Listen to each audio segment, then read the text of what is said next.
السلام عليكم ورحمة الله وبركاته. إن الحمد لله نحمده ونستعينه ونستغفره ونؤمن به ونتوكل عليه ونعوذ بالله من شرور أنفسنا ومن سيئات أعمالنا من يهده الله فلا مضل له ومن يضلل فلا هادي له وأشهد أن لا إله إلا الله وحده لا شريك له وأشهد أن سيدنا مولانا محمد صلوات الله عليه وسلامه وعلى آله وأصحابه ومن تبعهم بإحسان إلى يوم الدين. أما بعد، فأعوذ بالله من الشيطان الرجيم. بسم الله الرحمن الرحيم.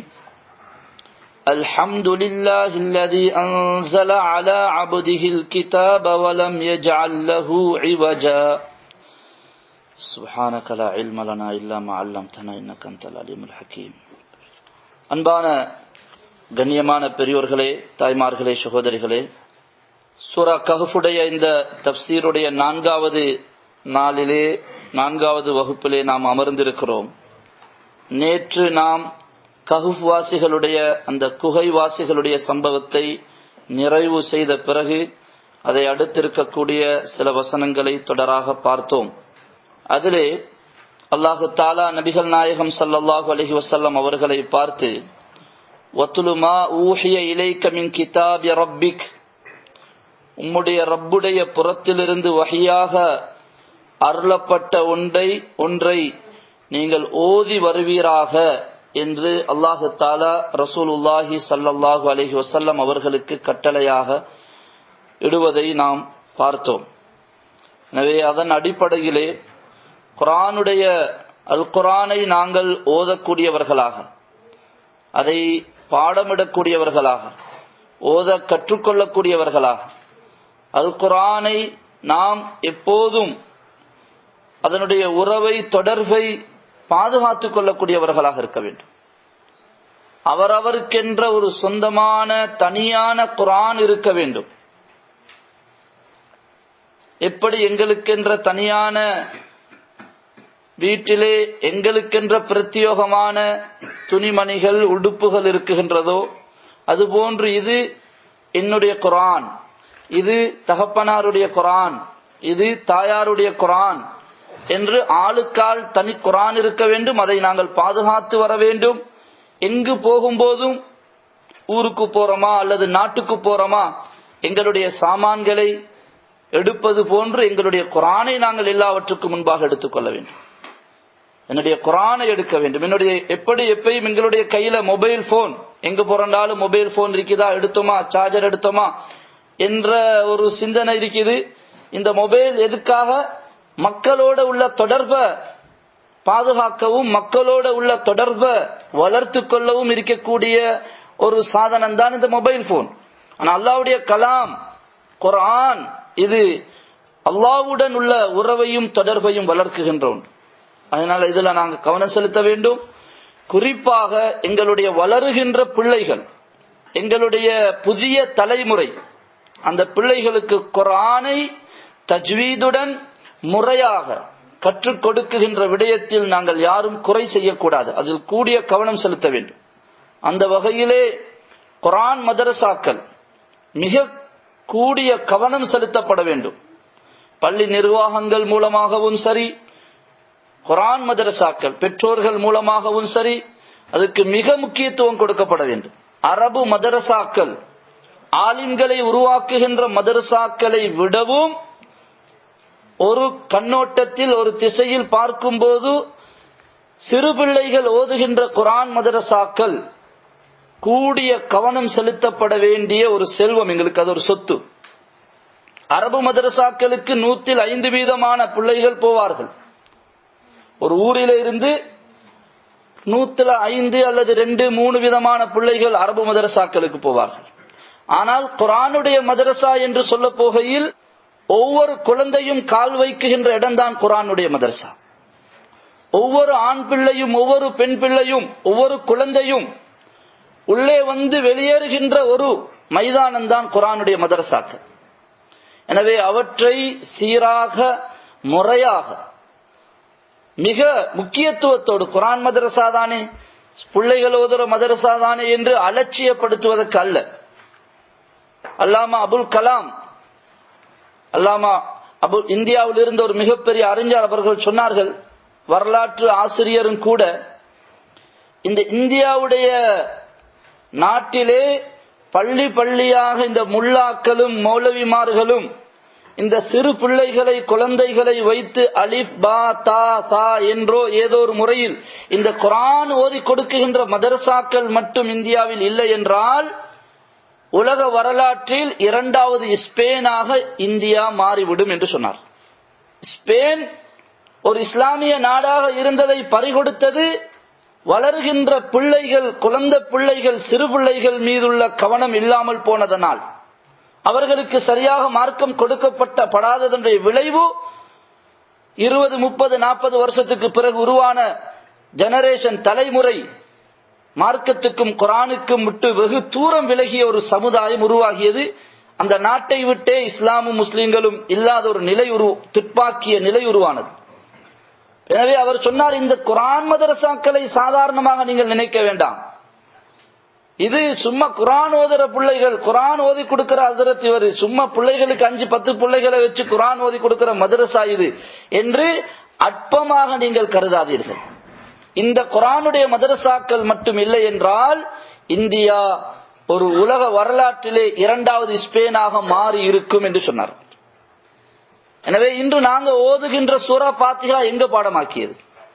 தொழுகையில நாங்க எல்லோரும் ஓதுகின்ற அத்தஹியாத் எங்கே பாடமாக்கியது? ஏதோ கொஞ்சம் ஓத தெரிஞ்சிருக்கிறோமே, அது எங்க கிடைச்சது? எங்களுக்கு குர்ஆன் மதரசாக்களிலே படிச்சதுதான். எனவே குர்ஆனுடைய ஓதல் விடயத்திலே நாம் கூடிய கவனம் செலுத்த வேண்டும். நாம் படிக்க வேண்டும். பெண்களும் தான் ஆண்களும் தான். குர்ஆனை படிப்பதற்கு வயது எல்லை ஒன்று தேவையில்லை, வெக்கப்படவும் தேவையில்லை, கூச்சப்படவும் தேவையில்லை. அபூ யூசுப் ரஹ்மத்துல்லாஹி அலைஹி சொல்கிறார்கள், பெருமையுள்ளவனும் வெக்கமுள்ளவனும் இல்மை அடைய மாட்டான். இமாம் கஸாலி ரஹ்மத்துல்லாஹி அலைஹி சொல்கிறார்கள், யாரு எனக்கு ஒரு அளவு தெரியும் என்ற எண்ணம் யாருக்கு வருகிறதோ அவருடைய அறிவுடைய யுகலக்கு அலைஹி அபுவாபுல் இல்ம், அறிவுடைய வாசல் அவருக்கு மூடப்பட்டுரும். எனக்கு ஒரு அளவு நான் தெரிஞ்சிருக்கிறேன், ஒரு அளவு ஏதோ படிச்சிருக்கிறேன், தெரியும் என்ற எண்ணம் வந்தாலே அவருடைய அறிவுடைய வாசல் மூடப்பட்டு. இரண்டாவது சொல்லுகிறார்கள், யாரு நான் ஓரளவு நல்லம், நான் ஒழுங்கா இருக்கிறேன், நான் எல்லாம் சரியா இருக்கிறேன், திருந்திருக்கிறேன், ஓரளவு நல்லா இருக்கிறேன் என்ற எண்ணம் வந்தா அவருடைய தர்பியா, திருத்தம், முன்னேற்றத்துடைய வாசல் மூடப்பட்டு. இப்ப நாம் என்ன நினைக்கணும், எனக்கு தெரியாது என்ற எண்ணம் இருந்தால் அவர் அறிவுல முன்னேறி கொண்டே இருப்பார். இரண்டாவது, நான் மோசமானவன், என்கிட்ட பல தவறுகள் இருக்குது, பலகீனங்கள் இருக்குது, குறைபாடுகள் இருக்குது, நான் திருந்தணும் என்ற எண்ணம் யாருக்கு இருக்குதோ அவர்தான் வாழ்க்கையில முன்னேறுவார். வாழ்க்கையில நாளுக்கு நாள் திருந்துவாரு, முன்னேறுவார். எனவே அந்த வகையில் குர்ஆனுடைய இந்த குர்ஆனோடு உள்ள உறவை, தொடர்பை நாம் வளர்த்துக் கொள்ள வேண்டும். குர்ஆனை கற்பவர்களாக, அதை படிப்பவர்களாக, கற்பதற்கும் படிப்பதற்கும் ஏற்பாடுகளை செய்பவர்களாக, பிள்ளைகளுக்கு அதை கற்றுக் கொடுப்பதற்கு சரியான முறையான ஏற்பாடுகள் செய்பவர்களாக, அதில் கூடிய கவனமும் அக்கறையும் உள்ளவர்களாக நாம் ஆக வேண்டும். இன்று நாம் ஓத கேட்ட வசனங்கள் சூரா கஹ்ஃபுடைய 4வது 5வது ஆயின், அதாவது 32வது வசனத்திலிருந்து 44வது வசனம் வரையும் 12 வசனங்களை நாங்கள் ஓத கேட்டோம். இந்த 12 வசனங்களிலே அல்லாஹு சுப்ஹானஹு வ தஆலா ஒரு பனு இஸ்ரவேலர்களுடைய காலத்திலே நடந்த 2 பார்ட்னர்மார், பிசினஸ்ல 2 பேரும் பார்ட்னர்களாக இருந்தாங்க, 2 பேரும் பிரிஞ்சாங்க. இந்த 2 பேருக்கு இடையில நடந்த பேச்சுவார்த்தைகள், பிறகு அந்த 2 பேரும் பிசினஸ்ல இருந்து பிரிஞ்ச பிறகு எப்படி நடந்து கொண்டாங்க, யாருக்கு என்ன நடந்துச்சு என்பதை பற்றி ஒரு படிப்பினையாக அல்லாஹ் தஆலா சொல்கிறான். இந்த சம்பவம் அவர்கள் விவசாயி, அதுல ஒருவர் பெரிய தோட்டம், பெரிய பழத்தோட்டம், பேரீச்சம்பழம், திராட்சை, கிரேப்ஸ் உடைய பெரிய தோட்டம் இருந்துச்சு. டேட்ஸ், பேரீச்சம்பழங்களுடைய மரங்களுடைய தோட்டம் இருந்துச்சு. அதை பற்றி இதுல சொல்லப்படுகிறது. ஆனா அதே நேரத்தில் குர்ஆன்ல இப்படியான ஜன்னாண்டா பெரிய தோட்டத்துக்கு சொல்றது. அஸ்ஹாபுல் ஜன்னா இந்த இடத்துல வதுரிபு லஹும் மஸல ரஜுலைன் ஜஅல்னா லி அஹதிஹிமா ஜன்னத்தைன் ஜன்னத்தைன், ரெண்டு தோட்டங்களை நாம் அவர்களில் அந்த ரெண்டு பேருக்கு ஒருவருக்கு கொடுத்திருந்தோம் என்று அல்லாஹ் தஆலா இங்கே சொல்கிறான். இந்த சம்பவத்தை பார்க்க முந்தி குர்ஆன் முழுக்க இப்படியான அஸ்ஹாபுல் ஜன்னா பெரும் தோட்டங்களோடு இருந்து வாழ்ந்தவர்கள், அப்படியானவர்களுடைய 3 சம்பவங்கள் அல்லாஹ் தஆலா குர்ஆன்ல சொல்கிறான். இது ஒன்று, இது அல்லாத இன்னும் 2 இடத்துல 2 சம்பவங்கள் சொல்லப்பட்டிருக்கு. நாம் அந்த 3ஐயும் நான் அந்த மற்ற 2ஐயும் சொல்லிட்டு இந்த நம்ம சம்பவத்தை நாங்க பார்ப்போம். என்று சொன்னா இந்த 3 சம்பவங்களும் ஏறத்தாழ ஒரு மாதிரியாக இருக்கக்கூடிய சம்பவங்கள். எனவே பல இடத்துல அந்த சம்பவங்களை சரியாக எது என்று வித்தியாசப்படுத்தாம ஒன்றோட ஒன்றை மிக்ஸ் பண்ணி சிலர் சொல்றாங்க அந்த சம்பவத்தை. ஆகையினால் அந்த 3 சம்பவத்தை நாங்க பார்ப்போம். அதுல ஒரு சம்பவம் சூரா சபா. சபா என்ற ஒரு சூரா இருக்குகிறது குர்ஆன்ல. அது 34வது சூரா. அந்த சூறாவிலே சபாவாசிகள் உடைய சம்பவத்தை அல்லாஹ் சொல்கிறான். அவர்களுக்கும் அல்லாஹ் தஆலா பெரிய தோட்டங்களை கொடுத்திருந்தான். அவர்கள் அல்லாஹ்வுக்கு நன்றி கெட்டவர்களாக இருந்ததனால் அழிக்கப்பட்ட சம்பவம். இப்ப முதலாவது அந்த சம்பவத்தை நாம பார்ப்போம். லகத் கான லிஸபஇன் ஃபீ மஸ்கனிஹிம் ஆயா. சபாவாசிகளுடைய அந்த நகரத்திலே பெரும் படிப்பினை இருக்குகிறது என்று அல்லாஹ் தஆலா சொல்கிறான். சபான்னு சொல்றது யமன்ல இருந்த ஒரு ஊர். யமன்ல இருந்த ஒரு ஊர். சுலைமான் அலைஹிஸ்ஸலாத்துடைய சம்பவத்துல பல்கீஸ் அந்த ராணி, சுலைமான் அலைஹிஸ்ஸலாம் இருந்தாங்க ஜெருசலம், பைத்துல் முகத்தஸ் இருக்குகின்ற ஜெருசலம், சிரியா அந்த பிரதேசத்துல தான் சுலைமான் அலைஹிஸ்ஸலாத்துடைய ஆட்சி இருந்தது. அவர்களுடைய தலைமை பீடம் அங்கதான் இருந்துச்சு. சபான்றது யமன்ல இருந்துச்சு. அந்த பல்கீஸுடைய ராணியுடைய ஊரும் சபா தான். இந்த சபா நகரத்துல மக்கள் விவசாயம் செய்யக்கூடியவங்களாக இருந்தாங்க. அப்ப 2 மலைகளுக்கு இடையில மழை பெய்தால் தண்ணி ஒன்று சேர்ந்து அடிக்கடி வெள்ளம் வரும். அப்ப அந்த பல்கீஸ் ராணியுடைய காலத்துல அல்லது அதுக்கு பின்னால் உள்ள காலத்துல பெரிய ஒரு டேம் ஒன்று கட்டினாங்க. அந்த 2 மவுண்டன்ஸ், அந்த 2 மலைகளுக்கு இடையில பெரிய ஒரு டேம் ஒன்று, பெரிய கல்லுகளை எல்லாம் கொண்டு அடுக்கி பெரிய ஒரு டேமை கட்டினாங்க. அந்த டேம் எப்படின்னா அதுல 3 தண்ணிய திறந்து விடுறதுக்கு 3 கதவுகள் நடுவுல வச்சிருந்தாங்க. ஒன்றுக்கு மேல முதலாவது ஃபுல்லா நிறைஞ்ச பிறகு ஒரு கதவால தண்ணியை திறந்து விடுவாங்க விவசாயத்துக்கு. அதுக்கு பிறகு அடுத்த கதவுன்னு 3 பெரிய கதவுகள் செஞ்சு வச்சிருந்தாங்க. இந்த தண்ணியை எடுத்து டேமுக்கு வெளியே பெரிய ஒரு குளம் உண்டு, பெரிய ஒரு லேக் கொண்டு மாதிரி கட்டியிருந்தாங்க. மண்ணை குழி தோண்டி செஞ்சிருந்தாங்க. அந்த காலத்துல இப்படி எல்லாம் அந்த டேமை கட்டியிருக்கிறாங்க. அந்த டேம்ல ஸ்டாக் பண்ற தண்ணிய இந்த லேக்ல திரும்ப அதிலிருந்து எடுத்து இந்த குளத்திலிருந்து கிட்டத்தட்ட 12 ஆறுகளுடைய ரூட்டை பிரிச்சு முழு ஊருக்கும் விவசாயிகளுக்கு தண்ணி கொடுத்து கொண்டிருந்தாங்க. தண்ணி சப்ளை பண்ற சிஸ்டம் அவங்களோட இப்படி இருந்துச்சு. இதனால் அல்லாஹ் தஆலா நல்ல அவங்களுக்கு செழிப்பை கொடுத்திருந்தான். சபாவாசிகள் நல்ல மரம் செடி கொடி பசுமையான ஒரு காட்சி, நல்ல விவசாயம், அவர்களுடைய பழங்கள் எந்த அளவு சொன்னா அவர்களுடைய தோட்டங்கள் தோப்புகள் அல்லாஹ் தஆலா குர்ஆன்லயும் ஜன்னதானி அன் யமீனின் வ ஷிமால், வலதாலையும் இடதாலையும் எல்லா பக்கத்திலையும் தோட்டங்கள் அல்லாஹ் தஆலா நபிமார்கள் அவர்களுக்கு அனுப்பினான். குலு மிர் ரிஸ்கி ரப்பிக்கும் வஷ்குரு லஹ், அல்லாஹ்வுடைய இந்த ரிஸ்கை நீங்க சாப்பிடுங்க, நல்லா அனுபவிங்க, ஆனா அல்லாஹ்வுக்கு நன்றி உள்ளவர்களாக வாழுங்க என்று அல்லாஹ் தஆலா அவர்களுக்கு சொன்னான். நன்றி உள்ளவர்களாக வாழ சொன்னதுடைய அர்த்தம் என்னது? நீங்க இந்த ரிஸ்கை சாப்பிட்டுட்டு அல்லாஹ்வை ஏற்றுக்கொண்டு இபாதத்து செய்யுங்க. இந்த ரிஸ்கை நீங்க மக்களுக்கு, எளிய மக்களுக்கு தர்மமாக கொடுங்கன்னு நபிமார்கள் சொன்னாங்க. எவ்வளவு அவங்களுடைய தோப்பு தோட்டம் செழிப்பாக இருந்துச்சுண்டா, ஒரு பெண்மணி ஒரு கூடைய தலையில வச்சுக்கொண்டு சும்மா நடந்து போனாலே இங்கிருந்து அந்த தோட்டத்துக்கு அடுத்து சைட்ல அவ வெளியே போறதுக்கு முந்தி அது பழம் விழுந்து அந்த கூடை அப்படியே நிறைஞ்சிரும். பிக்க வேண்டிய அப்படி அந்த பழம் அவ்வளவு குமிஞ்சி கீழே விழுந்து கொண்டிருக்கும். சும்மா ஒரு கூடையை வச்சுக்கொண்டு நடந்து போனாலே அந்த கூடை நிறைஞ்சு போயிடும். அவ்வளவு கனிகள் பழங்கள் உள்ள ஒரு தோட்டங்கள் அந்த மக்களுக்கு எல்லாம் கொடுத்திருந்தான். ஆனா அவங்க சொன்னாங்க, இது எங்கட சொத்து, எங்கட மூதாதையர்களால் எங்களுக்கு கிடைச்ச சொத்து, இதால நாங்க ஏழைகளுக்கு எங்களுக்கு கொடுக்க இயலாது. பக்கத்து கிராமங்கள் ஊர்கள்ல கஷ்டத்தோடு உள்ள மக்கள் இருந்தாங்க, அவங்க கொடுக்க ரெடி ஆகல.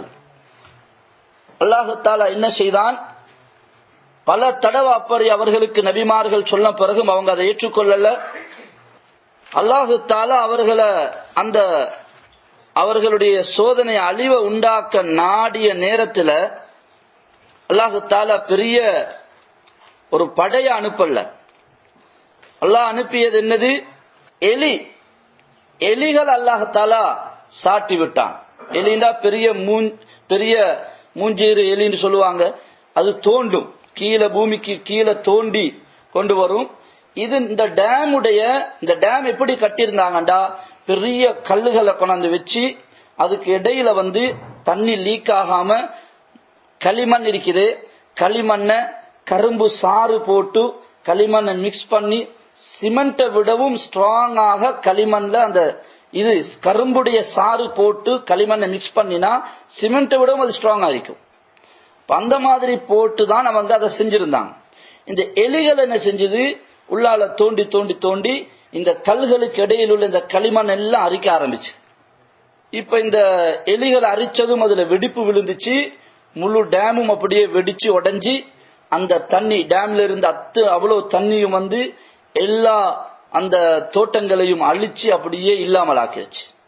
அது மட்டுமல்ல, அல்லாஹ் தஆலா குர்ஆன்ல சொல்றான், நாம அந்த தோட்டத்தை பிறகு அங்க இருந்த பழங்களை எல்லாம் ذواتي أكل خمط وأصل وشيء من صدر قليل, நாம் கசப்பான புளியுடைய பழங்களாக அந்த தோட்டத்துடைய பழங்களை எல்லாம் மாத்தி விட்டோம். எல்லாம் அழிஞ்சு போயிருச்சு. அதுக்கு பிறகு அந்த பூமியில ஏதாவது விளைச்சால் ஏதாவது நாட்டினா அதுல கசப்பான பழங்கள் தான் வரும். எதுலையும் டேஸ்ட் இருக்காது, ருசி இருக்காது. அப்படியான ஒரு சோதனை அல்லாஹ் அவர்களுக்கு கொடுத்தான். இது சபாவாசிகளுடைய சம்பவம். அல்லாஹ் கொடுத்த நேமத்துக்கு நன்றி கெட்டவர்களாக வாழ்ந்தாங்க, அல்லாஹ் அப்படியே அழித்து விட்டான். இது ஒரு சம்பவம். இரண்டாவது சம்பவம், அஸ்ஹாபுல் ஜன்னாண்டே வருகிறது குர்ஆன்ல. ஜன்னாண்டா பெரிய தோட்டமுடையவர்கள். சூரத்துல் கலம்ல சொல்லப்பட்டிருக்கக்கூடிய தோப்புவாசிகள் தோட்டத்துடையவர்களுடைய சம்பவம். சூரத்துல் கலம் தபாரக்கல்லதி சூராவுக்கு அடுத்து வரக்கூடிய சூரா தான் சூரத்துல் கலம். அதுல அல்லாஹ் தஆலா இன்னா பலவுனாஹும் கமா பலவுனா அஸ்ஹாபல் ஜன்னா என்ற ஆயத்திலிருந்து துவங்கி கிட்டத்தட்ட 13-14 வசனங்கள்ல அதுலயும் ஒரு தோட்டமுடைய ஒரு சம்பவத்தை சொல்கிறான். அதுல சொல்லப்பட்டிருப்ப அந்த சம்பவமும் வரலாற்று ஆசிரியர்கள், குர்ஆனுடைய விரிவுரையாளர்களுடைய முஃபஸ்ஸிர்களுடைய கருத்துப்படி அதுவும் யமன்ல நடந்த ஒரு நிகழ்வு. அது ஒரு குடும்பம், ஒரு தகப்பன், அவர் நல்ல சாலிஹான மனிதராக இருந்தாரு, வசதி வாய்ப்பு இருந்துச்சு. அவர் என்ன செய்தாரு, யமன்லிருந்து யமனுடைய சனாவுக்கு பக்கத்துல தான் அவங்களோட ஊரு. அங்க அவர் பெரிய ஒரு தோட்டத்தை உருவாக்கி வச்சிருந்தார். அந்த தோட்டத்துல அவரு எப்படி, அவருடைய பழக்கம் என்னன்னு சொன்னா, அவர் சாலிஹான மனிதர். அந்த தோட்டத்தில் ஒரு ஏரியாவை அப்படியே வேலி அடிக்காம விட்டு வச்சிருந்தார். ஏழைகள் எப்பயுமே பிச்சு கொண்டு போகலாம். ஏழைகள் அதை பிச்சு கொண்டு எடுத்துக்கொண்டு போகலாம். அதுக்கு வேலியோ பெரியரோ எதுவுமே இல்லை, ஓப்பனாக இருந்துச்சு அந்த ஏரியா. ஏழைகள் அதை எடுத்துக்கொண்டு போகலாம். ரெண்டாவது அவரு பழம் பறிக்கிற நாளைக்கு, அறுவடை செய்யற நாளையில ஏழைகள் நிறைய வருவாங்க, எல்லாருக்கும் நிறைய கொடுத்து அனுப்புவார். சில ரிவாயத்துகள்ல வந்திருக்குது, அறுவடை செய்யறதுல 1/3 ஏழைகளுக்கு கொடுத்துருவார். அந்த இடத்திலேயே 1/3 ஏழைகளுக்கு பிரிச்சு கொடுத்துருவார். அப்ப இவர் வஃபாத்தான பிறகு அல்லாஹ் தஆலா அவங்களோட பிள்ளைகள் 6 ஆம்பளை பிள்ளைகள் இருந்தாங்க. அவங்க சொன்னாங்க, இஸ் அக்ஸமு லயஸ்ரிமுன்னஹா முஸ்பிஹீன். நாம எங்கட வாப்பா அவர் ஏதோ மடத்தனமாக ஏழைகளுக்கு உள்ளதெல்லாம் கொடுத்து கொண்டிருந்தாரு, அந்த மாதிரி இப்ப நாங்க செய்ய தேவையில்ல. ஏண்டா இப்ப நாங்க குடும்பம் பெருசு, நீங்க வேற, எல்லாரும் வேற வேற குடும்பம் ஆகிட்டோம், இப்ப எங்களுக்கு நிறைய தேவை இருக்குது என்று சொல்லி இவங்க என்ன யோசிச்சாங்க, வாப்பா செய்த அந்த நல்ல காரியத்தை அப்படியே இல்லாமலாக்கி இவங்க சொன்னாங்க, நாங்க காலையில முதலாவது இவங்க என்ன செஞ்சாங்க, வாப்பா எந்த ஏரியாவை வேலி அடிக்காம ஏழைகளுக்கு விட்டு வச்சிருந்தாரோ அந்த ஏரியா எல்லாத்தையும் தங்களுடைய பார்டருக்கு கொண்டு வந்து வேலி அடிச்சு ஏழைகளுக்கு வர முடியாம ஆக்கிட்டாங்க. ரெண்டாவது என்ன செஞ்சாங்க, இவங்க அறுவடை செய்யற நேரத்துல பேசிக்கொண்டாங்க, நாங்க சூரியன் உதயமாகி வெளிச்சமான பிறகு பழங்களை பறிக்க போனா ஏழைகள் எல்லாம் வந்து சேர்ந்துருவாங்க. ஏழைகள் வாரத்துக்கு முந்தி இருட்டா போயிட்டு நம்ம காலையில எல்லாத்தையும் பறிச்சு எடுத்துட்டு வந்துருவோம். ஏழைகளுக்கு நாங்க கொடுக்க தேவையில்ல, கொடுக்க இயலாது அப்படின்னு யோசிச்சாங்க. இவங்க காலையில எழும்பி, அதிகாலையில எழும்பி ஒருத்தருக்கொத்தர் பேசிக்கொண்டு அல்லாஹ் தஆலா சொல்லுகிறான், அவங்க வந்து நாங்க சத்தம் போடாம மெதுவாக ஃபந்தலகு வஹும் யதகாஃபதூன், மெதுவாக அமைதியாக போனாங்க. சத்தம் கேட்டா பின்னால ஏழைகள் வந்துருவாங்கன்றது. ஆனா அல்லாஹு சுப்ஹானஹு வ தஆலா அன்றைய இரவு அவங்களோட நியத்து கெட்டு போன காரணத்தினால, ரெண்டாவது அவங்க சொல்லும் போது என்ன சொன்னாங்க, இரவுல பேசிக்கொண்டாங்க, நாங்க காலையில போவோம், போயிட்டு எல்லாத்தையும் பறிச்சு எடுத்துட்டு வருவோம். வலா யஸ்தஸ்னூன், இன்ஷா அல்லாஹ் என்று அவர்கள் சொல்லவில்லை. இன்ஷா அல்லாஹ் என்று வார்த்தையை அவர்கள் சொல்லவில்லை. நாங்க போவோம், பறிப்போம், வருவோம். நேற்று மாட்டு கதை மாதிரி எங்கட தோட்டம் போவோம், பறிப்போம், எடுத்துட்டு வருவோம் சொன்னாங்க. அல்லாஹ் தஆலா அன்றைய இரவு ஒரு காத்தை அனுப்பி, நெருப்பு அனுப்பி அந்த தோட்டத்தை முழுக்க அப்படியே கரித்து வெறும் கருப்பு நிறமானதாக அந்த தோட்டம், மரங்கள் இருந்த அடையாளமே இல்லாததாக அழித்து விட்டான் அல்லாஹ் தஆலா. இப்ப சமீபத்தில் யமனுக்கு போயிட்டு வந்த ஒரு சிலரை சந்திச்ச நான், அவங்க சனாவிலிருந்து இந்த தோட்டம் இருந்த இடத்துக்கு போயிருக்கிறாங்க. இப்பயும் அந்த பூமி எப்படி இருக்குன்னா, அந்த ஏரியா, இந்த ஏரியா இந்த சூரா கலம்ல சொல்லப்பட்டிருக்கக்கூடிய அந்த ஏரியா மண்ணு வந்து கருப்பா இருக்குதான். அதுல எதையுமே நாட்ட முடியாது, எதுவுமே முளைக்குது இல்லையா. அதனுடைய அக்கம் பக்கத்தில் உள்ள எல்லா இடத்திலும் விவசாயம் வருகிறது. ஆனா இந்த ஏரியா ஒன்று எப்படி இருக்குதுண்டா, மண்ணு வந்து கல்லு மாதிரி கருப்பு நிறத்தில் இருக்குது. அதுல எதுவுமே முளைக்குது இல்ல, புல்லு செடி எதுவும் முளைக்காத ஒரு நிலைமையில தான் இன்றும் அந்த இடம் இருக்கு. அல்லாஹ் தஆலா அவங்களுடைய கெட்ட நியத்தின் காரணமாக, இன்ஷா அல்லாஹ் சொல்லாத காரணத்தினால அல்லாஹ் அதை அழித்து விட்டான். காலையில போறாங்க, அங்க போய் பார்த்தா அல்லாஹ் தஆலா தொடர்ந்து சொல்கிறான், அவங்க போன நேரம் பார்த்தா எல்லாம் கருப்பா இருக்குது. அவங்க பெரிய தோட்டம் இருந்துச்சு, மரம் இருந்துச்சு, ஒன்றையும் காணல. அவங்க பேசிக்கொண்டாங்க, இன்னா லதால்லூன், நாங்க வழி தவறி வேற எங்கேயோ வந்துட்டோம், இது எங்கட தோட்டம் இல்ல அப்படின்னு பேசிக்கொண்டாங்க. பிறகு பார்த்தா நல்லா சுத்தி வளைச்சு பார்த்தா அதுதான் அவங்களோட தோட்டம். அவங்கள இருந்த ஒரு சகோதரர் சொன்னாரு, நாங்க அல்லாஹ்வை மறந்து நாங்க பேசிய காரணத்தினால் அல்லாஹ் எங்களை பல் நஹ்னு மஹ்ரூமூன், அல்லாஹ் தஆலா எங்களை விட்டும் பறித்தெடுத்து விட்டான், நாங்க இதை இழந்துட்டோம் அப்படின்னு சொன்னாங்க.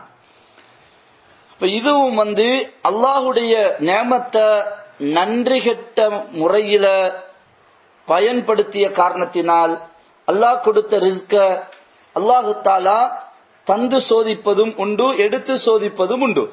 அல்லாஹ்வுடைய சோதனை ரெண்டு வகை, தருவதும் சோதனை, எடுப்பதும் சோதனை. இப்ப நாங்க எல்லோரும் வந்து வெறுங்கையோட உலகத்துக்கு வந்தவங்க தான். இப்ப யார்கிட்ட எதுவெல்லாம் தரப்பட்டிருக்கிறதோ, அறிவோ ஆற்றலோ பணமோ பிள்ளைகளோ எல்லாமே சோதனைக்காக தரப்பட்டவைகள். அல்லாஹ் தஆலா அதை தந்து சோதிக்கிறது. இதுல நாம எப்படி நடந்து கொள்கிறோம், இது என்னுடையது, ஏண்டது, நான் சம்பாதிச்சது, நான் எதையும் செய்வேன் என்ற கர்வம், பெருமை, மமத வரும்போது அல்லாஹ்வுடைய சோதனைகள் எங்களுடைய பொருள்கள்ல வர வாய்ப்பு இருக்குது. ரெண்டாவது, அதை நாம ஏழைகளுக்கு கொடுத்து நாங்க அல்லாஹ் தந்த நேமத்துகளை, அல்லாஹ் தந்தது இது இல்லாம எத்தனை பேர் எவ்வளவு கஷ்டப்படுறாங்க, எவ்வளவு சிரமப்படுறாங்க, இது இல்லாம நேமத்து இல்லாம இருப்பவர்களை பார்த்து அவர்களுக்கு கொடுத்து நாங்க அதை உபயோகிக்கும் போது அல்லாஹ்தால் அதுல பரக்கத்து செய்கிறான். இதுல மூணாவது சம்பவம் தான் இந்த சூரா கஹ்ஃப்ல சொல்லப்பட்டிருக்கக்கூடிய 2 மனிதர்களுடைய சம்பவம். நாம சூரா கஹ்ஃப்ல சொல்லப்பட்டிருக்கிற இந்த சம்பவத்துக்கு வருவோம். இந்த சம்பவத்தை ஏன் இங்க அல்லாஹ் தஆலா சொல்கிறான்? வضرب لهم مثل الرجلين வضرب لهم, நபியே நீங்கள் 2 மனிதர்களுடைய விஷயத்தை உதாரணமாக அவர்களுக்கு சொல்லுங்கள். யாருக்கு உதாரணமாக சொல்லுகிறான்? நேற்றைய வசனத்துல நாங்க பார்த்தோம், அந்த உயைனா இப்னு ஹிஸ்ன் அல் குஸாயி என்று சொல்லக்கூடிய குறைஷி காபிர்களுடைய தலைவர்களில் ஒருவன் வந்து இந்த ஏழை பிச்சைக்கார இந்த சல்மானுல் ஃபாரிசி, சுஹைப், பிலால், அம்மார், யாசிர் ரதியல்லாஹு தஆலா அன்ஹும் இந்த சஹாபாக்களை பார்த்து அந்த குறைஷி காபிர் தலைவர் என்ன சொன்னார்? வந்து இந்த பிச்சைக்கார ஆக்களை கொஞ்சம் உங்கள்ட்ட இருந்து விரட்டினீங்கடா, இவங்க இல்லாம இருந்தா நாங்க வரையிலும் உங்கள்ட்ட, இவங்க இருக்கும்போது நாங்க எப்படி வாரது, எங்கட ஸ்டேஜ் என்ன, எங்கட போஸ்ட் என்ன, எங்கட அந்தஸ்து என்ன, எவ்வளவு வசதி வாய்ப்போடு இருக்கிறோம் நாங்க, இவங்களோட வந்து எப்படி உட்கார்றது அப்படின்னு அவங்க சொன்ன நேரத்துல அல்லாஹு சுப்ஹானஹு வ தஆலா ரசூலுல்லாஹி ஸல்லல்லாஹு அலைஹி வஸல்லம் அவர்களுக்கு சொன்னான், வஸ்பிர் நஃப்ஸக மஅல்லதீன யதுஊன ரப்பஹும் வஸ்பிர், நீங்க பொறுமையாக உங்களை இவர்களோடு அமர வையுங்கள். இவங்களை நீங்க விரட்டவோ இவங்களை விட்டு வேறையாகவோ வேண்டாம், இவங்களோட நீங்க இருங்க, வாரவங்க வரட்டும். ஏழைகளை ஒரு நாளும் அப்புறப்படுத்த வேண்டாம், ஒதுக்க வேண்டாம் என்று அல்லாஹு தஆலா நபி ஸல்லல்லாஹு அலைஹி வஸல்லம் அவர்களுக்கு கட்டளையிட்டான். அப்ப அவங்க காபிர்கள் வந்து எதை வச்சு மதிச்சாங்க? மக்களுக்கு இன்றைக்கு எங்கட திங்கிங்கும் எங்கட பார்வையும் எப்படிதான் இருக்குது? அவர்கிட்ட கார் இருந்தா, அவர்கிட்ட வஸ்து பொருள்கள் இருந்தா, அவரை நாங்க வெளிப்படையான இந்த வஸ்துகளை வச்சுதான் ஆக்களை நாங்க என்ன செய்யறோம்? எடை போடுகிறோம். அவர தரம், அவருடைய லெவலை நாங்க எப்படி பார்க்கிறோம்? வெளியே உள்ள மெட்டீரியல் இதுகளை வச்சுதான் நாங்க எடை போடுறோம். அல்லாஹ்வும் ரசூலும் அதை வச்சு போடுறதல்ல, அவருக்கு உள்ளுக்கு இருக்கக்கூடிய சிஃபாத்துகள், பண்புகள், ஈமான், அமால், தக்வா, இதுதான் எங்களோட உண்மையான அசெட், உண்மையான சொத்து. அதுதான் நாங்க கொண்டு போற சொத்து, அதுதான். அல்லாஹ்வும் ரசூலும் ஒருத்தர் எடை போடுறது எதை வச்சு? ஒருவர் உலகத்தில் ஒன்றுமில்லை, அவர் சும்மா ஒரு மிஸ்கீனா இருக்கிறார், ஆனா ஈமான் தக்வா இருக்குதுன்னா அவர் சொர்க்கத்துல பெரிய கோடீஸ்வரர், அவருக்கு சொர்க்கத்துல பேலஸ் இருக்குது, சொர்க்கத்துல எவ்வளவு பெரிய கார்டன் இருக்குது, அவர் சொர்க்கத்துல பெரிய மாளிகைகளுக்கும் பெரிய சொத்துகளுக்கும் சொந்தக்காரர். இன்னொருவர்கிட்ட உலகத்துல எல்லாம் இருக்குது, காரும் அதுவும் இதுவும் இருக்குது, மறுமையில் அவர் கொண்டு கிடையாது. இந்த 2 பேர்ல யாரு அந்தஸ்து கூடிய மனிதர்? எங்கட பார்வை காபிர்கள் அன்று பார்த்த அந்த பார்வைப்படி இந்த உலக ரீதியான இந்த வஸ்துக்களை வச்சு ஆக்களை நாங்க மதிப்பிடுறது இருக்குது. இது ஈமானுக்கு மாற்றமான சிந்தனை, போக்கு, பார்வை, நோக்கு.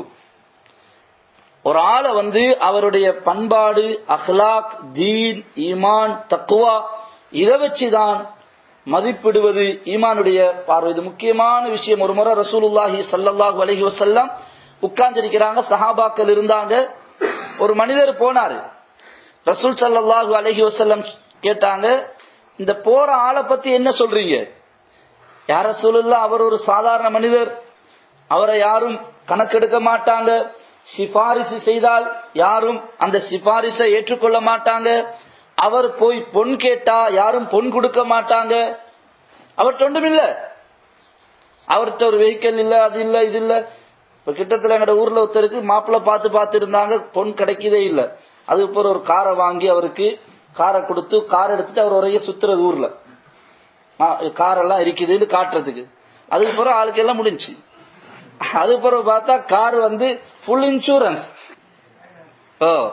ஃபுல்லா இன்சூரன்ஸ் பண்ணி அது எடுத்து கல்யாணம் பேசினது ஒரு காரணம் கொடுத்தாச்சு அங்கால.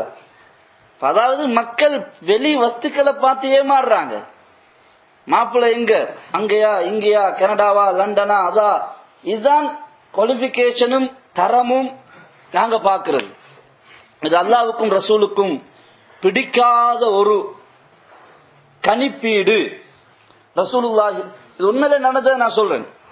அவருக்கு கல்யாணம் பேசி பேசி ஒன்னும் சரி வருதில்லை.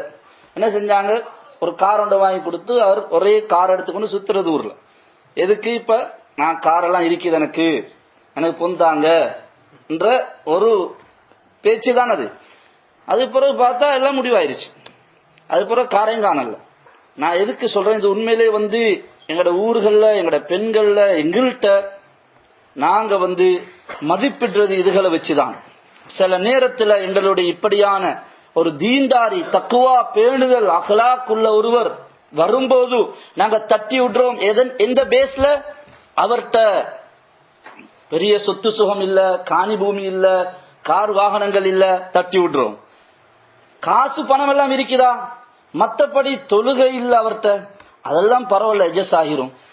கொஞ்சம் வேற வேற பழக்கங்கள் இருக்கிற மாதிரி செய்தி வருகுது, அதெல்லாம் கல்யாணம் முடிச்சுட்டா தெரிஞ்சிருவாங்க, அதெல்லாம் சமாளிச்சிருவோம். தீனுடைய குறைபாடு அது இது அதெல்லாம் ஓகே. இது இருந்தால், இது இல்லாம அவர் தக்குவாதாரி, அவர் பெரிய அமலாளி, அவர் பேணுதலான நல்ல குணமுள்ளவர், ஒன்றும் செல்லுபடியாகாது. இது இல்லாம, இது அல்லாஹ்வுக்கு ரசூலுக்கு விருப்பமான ஒரு பார்வையோ கணிப்பீடோ அல்ல. ரசூல் ஸல்லல்லாஹு அலைஹி வஸல்லம் இடத்துல சொன்னாங்க, இவரை யாரும் பொன் கொடுக்க மாட்டாங்க, இவர்கிட்ட பெரிய ஒன்றும் இல்ல. இரண்டாவது ஒரு மனிதர் போனார், அவர் கொஞ்சம் பிரபலியமானால், கொஞ்சம் வசதி வாய்ப்பு, சொன்னாங்க அவர் மக்களிடத்துல பெரிய செல்வாக்கு இருக்கிறவருக்கு, அவர் சிபாரிசு செய்தா ஏற்றுக்கொள்வாங்க, அவர் பொன் கேட்டா யாரும் பெண் கொடுப்பாங்க. ரசூலுல்லாஹி ஸல்லல்லாஹு அலைஹி வஸல்லம் சொன்னாங்க, இவர மாதிரி மில் உல் அர்த், பூமி நிறைய இவரை போல ஆக்கள் இருந்தாலும் அவர்கள் அனைவர்களையும் விட நீங்க முதலாவது போன ஆளை சொன்னீங்களே, அவர் ஒரு ஆள் சிறந்தவர் என்று சொன்னாங்க ரசூல் ஸல்லல்லாஹு அலைஹி வஸல்லம். அப்போ ஒரு ஆளுடைய தரம் ஒரு ஆளுடைய எதை வச்சு நாங்க ஒரு ஆளை மதிக்கிறது, அவருடைய தக்குவாவை, ஈமான, அல்லாஹ்வுடைய தொடர்பு, பக்குவம், பேணுதல், அமல், இபாதத், இல்ம், இதுதான் உண்மையான சொத்து. மற்றதெல்லாம் வெளியில் உள்ள சாமான். உள்ளுக்குள்ள சாமான பாருங்க, அவருடைய சிஃபத்துகள், பண்புகள், தக்குவான்றது உள்ளுக்குள்ள அவருடைய அசெட். இமாம் ரூமி ரஹ்மத்துல்லாஹி அலைஹி அவங்களுடைய கிதாபில் சும்மா ஒரு கதை எழுதுறாங்க, படிப்பினைக்குரிய விஷயம்தான். ஒரு மார்க்க, ஒரு அல்லாஹ்வுடைய நேசர் பரதேசி படுத்து கொண்டிருக்கிறார், தூங்குறாரு. எங்க, காட்டுல. அரசன் வேட்டைக்காக போய்கொண்டிருக்கிறான். அரசன் வேட்டைக்காக போய்கொண்டிருக்கிறான். அரசன் அவரை தட்டி எலும்பு ஒதுங்குன்னு சொல்றார். அப்ப அவர் ஒதுங்கல்ல, படுத்துக்கொண்டே இருந்தார். திரும்பவும் எழுப்பி ஒதுங்கு, நான் அரசன் வந்திருக்கிறேன். அவர் எழும்பி, என்ன இவர், நீ யார், என்ன ஏதுன்னு கேட்டார். நீ உனக்கு யார், நான் யாருன்னு தெரியாதா? எனக்கு 5000 குதிரை படைகள் இருக்குது, 4000 ஒட்டகங்கள் இருக்குது, அப்படி இப்படி இத்தனாயிரம் படை, அன்ன படை, இன்ன படை, இவ்வளவு இது இருக்குது. அந்த பரதேசி அவரை பார்த்துட்டு, அதெல்லாம் உனக்கு வெளியால் உள்ளது, அதெல்லாம் உன்னுடையதல்ல, வெளியே உள்ள சொத்துகள். உனக்கு உள்ளால எது இருக்குது அதை சொல்லு. உன்னிடத்துல இருக்கிற ஈமானும் தக்குவாவும் தான் உன்னுடைய செல்வங்கள். மற்றதெல்லாம் வெளியே உள்ளது, நீ விட்டுட்டு போறது. உன்னிடத்துல இருக்கிற ஈமானும் தக்குவாவும் இருக்குது, அது உன்னுடைய செல்வம், நீ மௌத்தானாலும் கொண்டு போறது அப்படின்னு சொல்லி அவருக்கு உபதேசம் செஞ்சார். செஞ்ச பிறகு அரசர் அதுக்கு பிறகு அந்த இறைநேசருடைய பேச்சை கேட்டு அவருடைய வாழ்க்கையை மாற்றிக்கொண்டதாக ஒரு சம்பவம் எழுதுறாங்க. இதெல்லாம் ஒரு படிப்பினைக்காக நான் சொல்றேன். இதுக்காண்டா இந்த ஆயத்துல இந்த குறைஷி காபிர்கள் ஏழைகளை ஒதுக்க சொன்னாங்க. ஆனா ஏழைகள் என்ன இருக்குது? யார் ஏழைகள்? சல்மான் ஃபாரிசி, சுஹைப் ரலியல்லாஹு தஆலா, பிலால், அம்மார், யாசிர் ரலியல்லாஹு தஆலா. ஏழைகள், பிச்சைக்காராக்கள் யார சொல்றது? இவங்கள்ட்ட என்ன இருக்குது? ஈமான் இருக்குது, தக்குவா இருக்குது, அல்லாஹ்வுடைய தொடர்பு இருக்குது. காபிர்கள்ட்ட அவங்கள்ட்ட பணம் இருந்துச்சு, தலைவர்களாக இருந்தாங்க, செல்வம் எல்லாம் இருந்துச்சு. ஆனா ஈமான் இல்ல, தக்வா இல்ல. எனவே அவர்களுடைய ஒன்றுமே என்ன இல்ல, எந்த மதிப்புமற்றது. அல்லாஹ் தஆலா ரசூலுல்லாஹி ஸல்லல்லாஹு அலைஹி வஸல்லம் அவர்களை கண்டிச்சதுல நாங்க அந்த வசனத்தில் விளங்க வேண்டிய விஷயம் என்னண்டா, ஏழைகளோட எங்கட தொடர்புகள் அதிகமாக இருக்கணும். ஏழைகளை நாங்க ஒரு நாளும் மறக்க கூடாது. நாங்களும் கஷ்டத்தோடு இருந்திருப்போம், ஏழைகளாக இருந்திருப்போம். ஏதோ இந்த நாட்டுக்கு வந்து அல்ஹம்துலில்லாஹ் அல்லாஹ்வுடைய கிருபையினால ஏதோ இந்த நாட்டுடைய புஸ்தகம் கிடைச்சோ அல்லது ஏதோ ஒரு வசதியோட நாங்க இருக்கலாம். ஆனா எங்கட பழைய நண்பர்கள் இருப்பாங்க, இன்றைக்கு கஷ்டத்தோடு இருக்கலாம். உங்களோட பழைய கிளாஸ்மேட் இருப்பாங்க, இன்றைக்கு கஷ்டத்தோடு இருக்கலாம். பழைய எங்கட அண்டை வீட்டுல இருந்தவங்க, எங்களை தூக்கி வளர்த்தவங்க, எங்கட சாட்சியோ மாமியோ கஷ்டத்தோடு இன்றைக்கு இருக்கலாம். ஆனா நாங்க என்ன செய்யக்கூடாது, அவங்கள ஒதுக்க கூடாது. அதனால இந்த ஆயத்துடைய தஃப்சீர்ல வந்து ஹதீஸ் பதிவு செய்யறாங்க. அஹிப்புல் மசாக்கின், தாரமி தபரானில வரக்கூடிய ஹதீஸ் அது. அஹிப்புல் மசாக்கின் வஜாலிசூஹும், ஏழைகளை விரும்புங்க. வஜாலிசூஹும், ஏழைகளோட கலந்து உட்காருங்க. இது எங்கட பெருமையை இல்லாமலாக்கும், பணிவை உண்டாக்கும். அல்லாஹு தஆலா ஏழைகளோட நாங்க புழங்கும் போது அல்லாஹ் எங்களுக்கு செஞ்சிருக்கக்கூடிய நியமத்துகளுடைய அருமை விளங்கவர். நாங்க பணக்கார ஆக்களோட மாத்திரம் புழங்கினா, நான் வந்து என்னைய விட வசதியில கூடிய ஆக்களோட புழங்கி கொண்டிருந்தா எனக்கு இருக்கிறது போதாது போதாது, நானும் அது மாதிரி ஆகணும், போதாது என்ற எண்ணமும் இன்னும் பேராசையும் தான் வரும். நன்றி செலுத்துகின்ற தன்மை வராது. எப்ப ஏழைகளோட நாங்க புழங்குவோமோ, அல்லாஹ் எங்களை எவ்வளவு நல்லா வச்சிருக்கிறான், அல்லாஹ் தஆலா எவ்வளவு ஒரு சந்தோஷமான நிலையில வச்சிருக்கிறான் என்று அல்லாஹ்வுக்கு நன்றி செலுத்துகின்ற தன்மையும் பணிவும் உண்டாகும். அப்ப அதனால ஏழைகளோட நாங்க அமர்வத என்ற இந்த இடத்துல பாருங்க, வஸ்பிர் நஃப்ஸக, நபியே நீங்கள் பொறுமையோடு சபராக இந்த ஏழை சஹாபாக்களோடு அமர்ந்து இருங்கள் என்று அல்லாஹ் கட்டளை பிறப்பிக்கிறார். யாருக்கு? ரசூலுல்லாஹி ஸல்லல்லாஹு அலைஹி வஸல்லம். அப்ப இந்த வசனத்தை தொடர்ந்துதான் அல்லாஹு தஆலா இந்த ரெண்டு பார்ட்னர்மாருடைய சம்பவத்தையும் அல்லாஹ் சொல்கிறான். ஏன்னா இதுலயும் இதே அடிப்படையில் உள்ள பாடம் அதுல இருக்குது அந்த சம்பவத்தில்.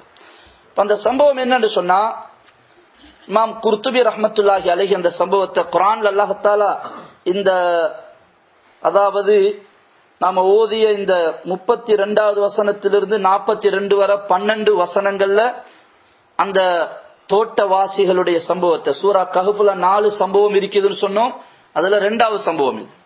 அல்லாஹ் தஆலா 12 வசனங்கள்ல அதை சொல்லுகிறான். ஆனா இமாம் குர்துபி ரஹ்மஹுல்லாஹ் அதை விரிவாக அந்த சம்பவத்தை இப்னு அப்பாஸ் ரலியல்லாஹு தஆலா அன்ஹு போன்ற குர்ஆனுடைய விரிவுரையாளர்களுடைய இதை வச்சு அதை பதிவு செஞ்சிருக்கிறாங்க. 2 பேர் ஒன்றுக்கு பிசினஸ் செஞ்சு கொண்டிருந்தாங்க. வேற சில ரிவாயத்துகள் இவங்க 2 பேரும் நானாவும் தம்பியும் வாப்பா மௌத்தான பிறகு இந்த 2 பேருக்கு 6000 தீனார் காசு கிடைச்சது. முதல் வந்திருக்கக்கூடிய ரிவாயத்தின்படி 2 பேரும் பிசினஸ் செஞ்சு கொண்டிருந்தாங்க. وَأَنَّهُمَا كَانَا شَرِيكَيْنِ ثُمَّ اقْتَسَمَا الْمَالَ فَصَارَ لِكُلِّ وَاحِدٍ مِنْهُمَا 3000 دِينَارٍ. 2 பேரும் பிசினஸ், அதாவது எப்பையும் வந்து ஷிர்கத்னு சொல்றது, பார்ட்னர்ஷிப் பிசினஸ்ல செய்யறது, அது ஷரியத்துல வரவேற்கத்தக்கது. ரசூல் ஸல்லல்லாஹு அலைஹி வஸல்லம் வந்து துஆ செஞ்சிருக்கிறான், வஅன சாலிசு ஷரீக்கைன் என்று அல்லாஹ் தஆலா சொல்கிறான்.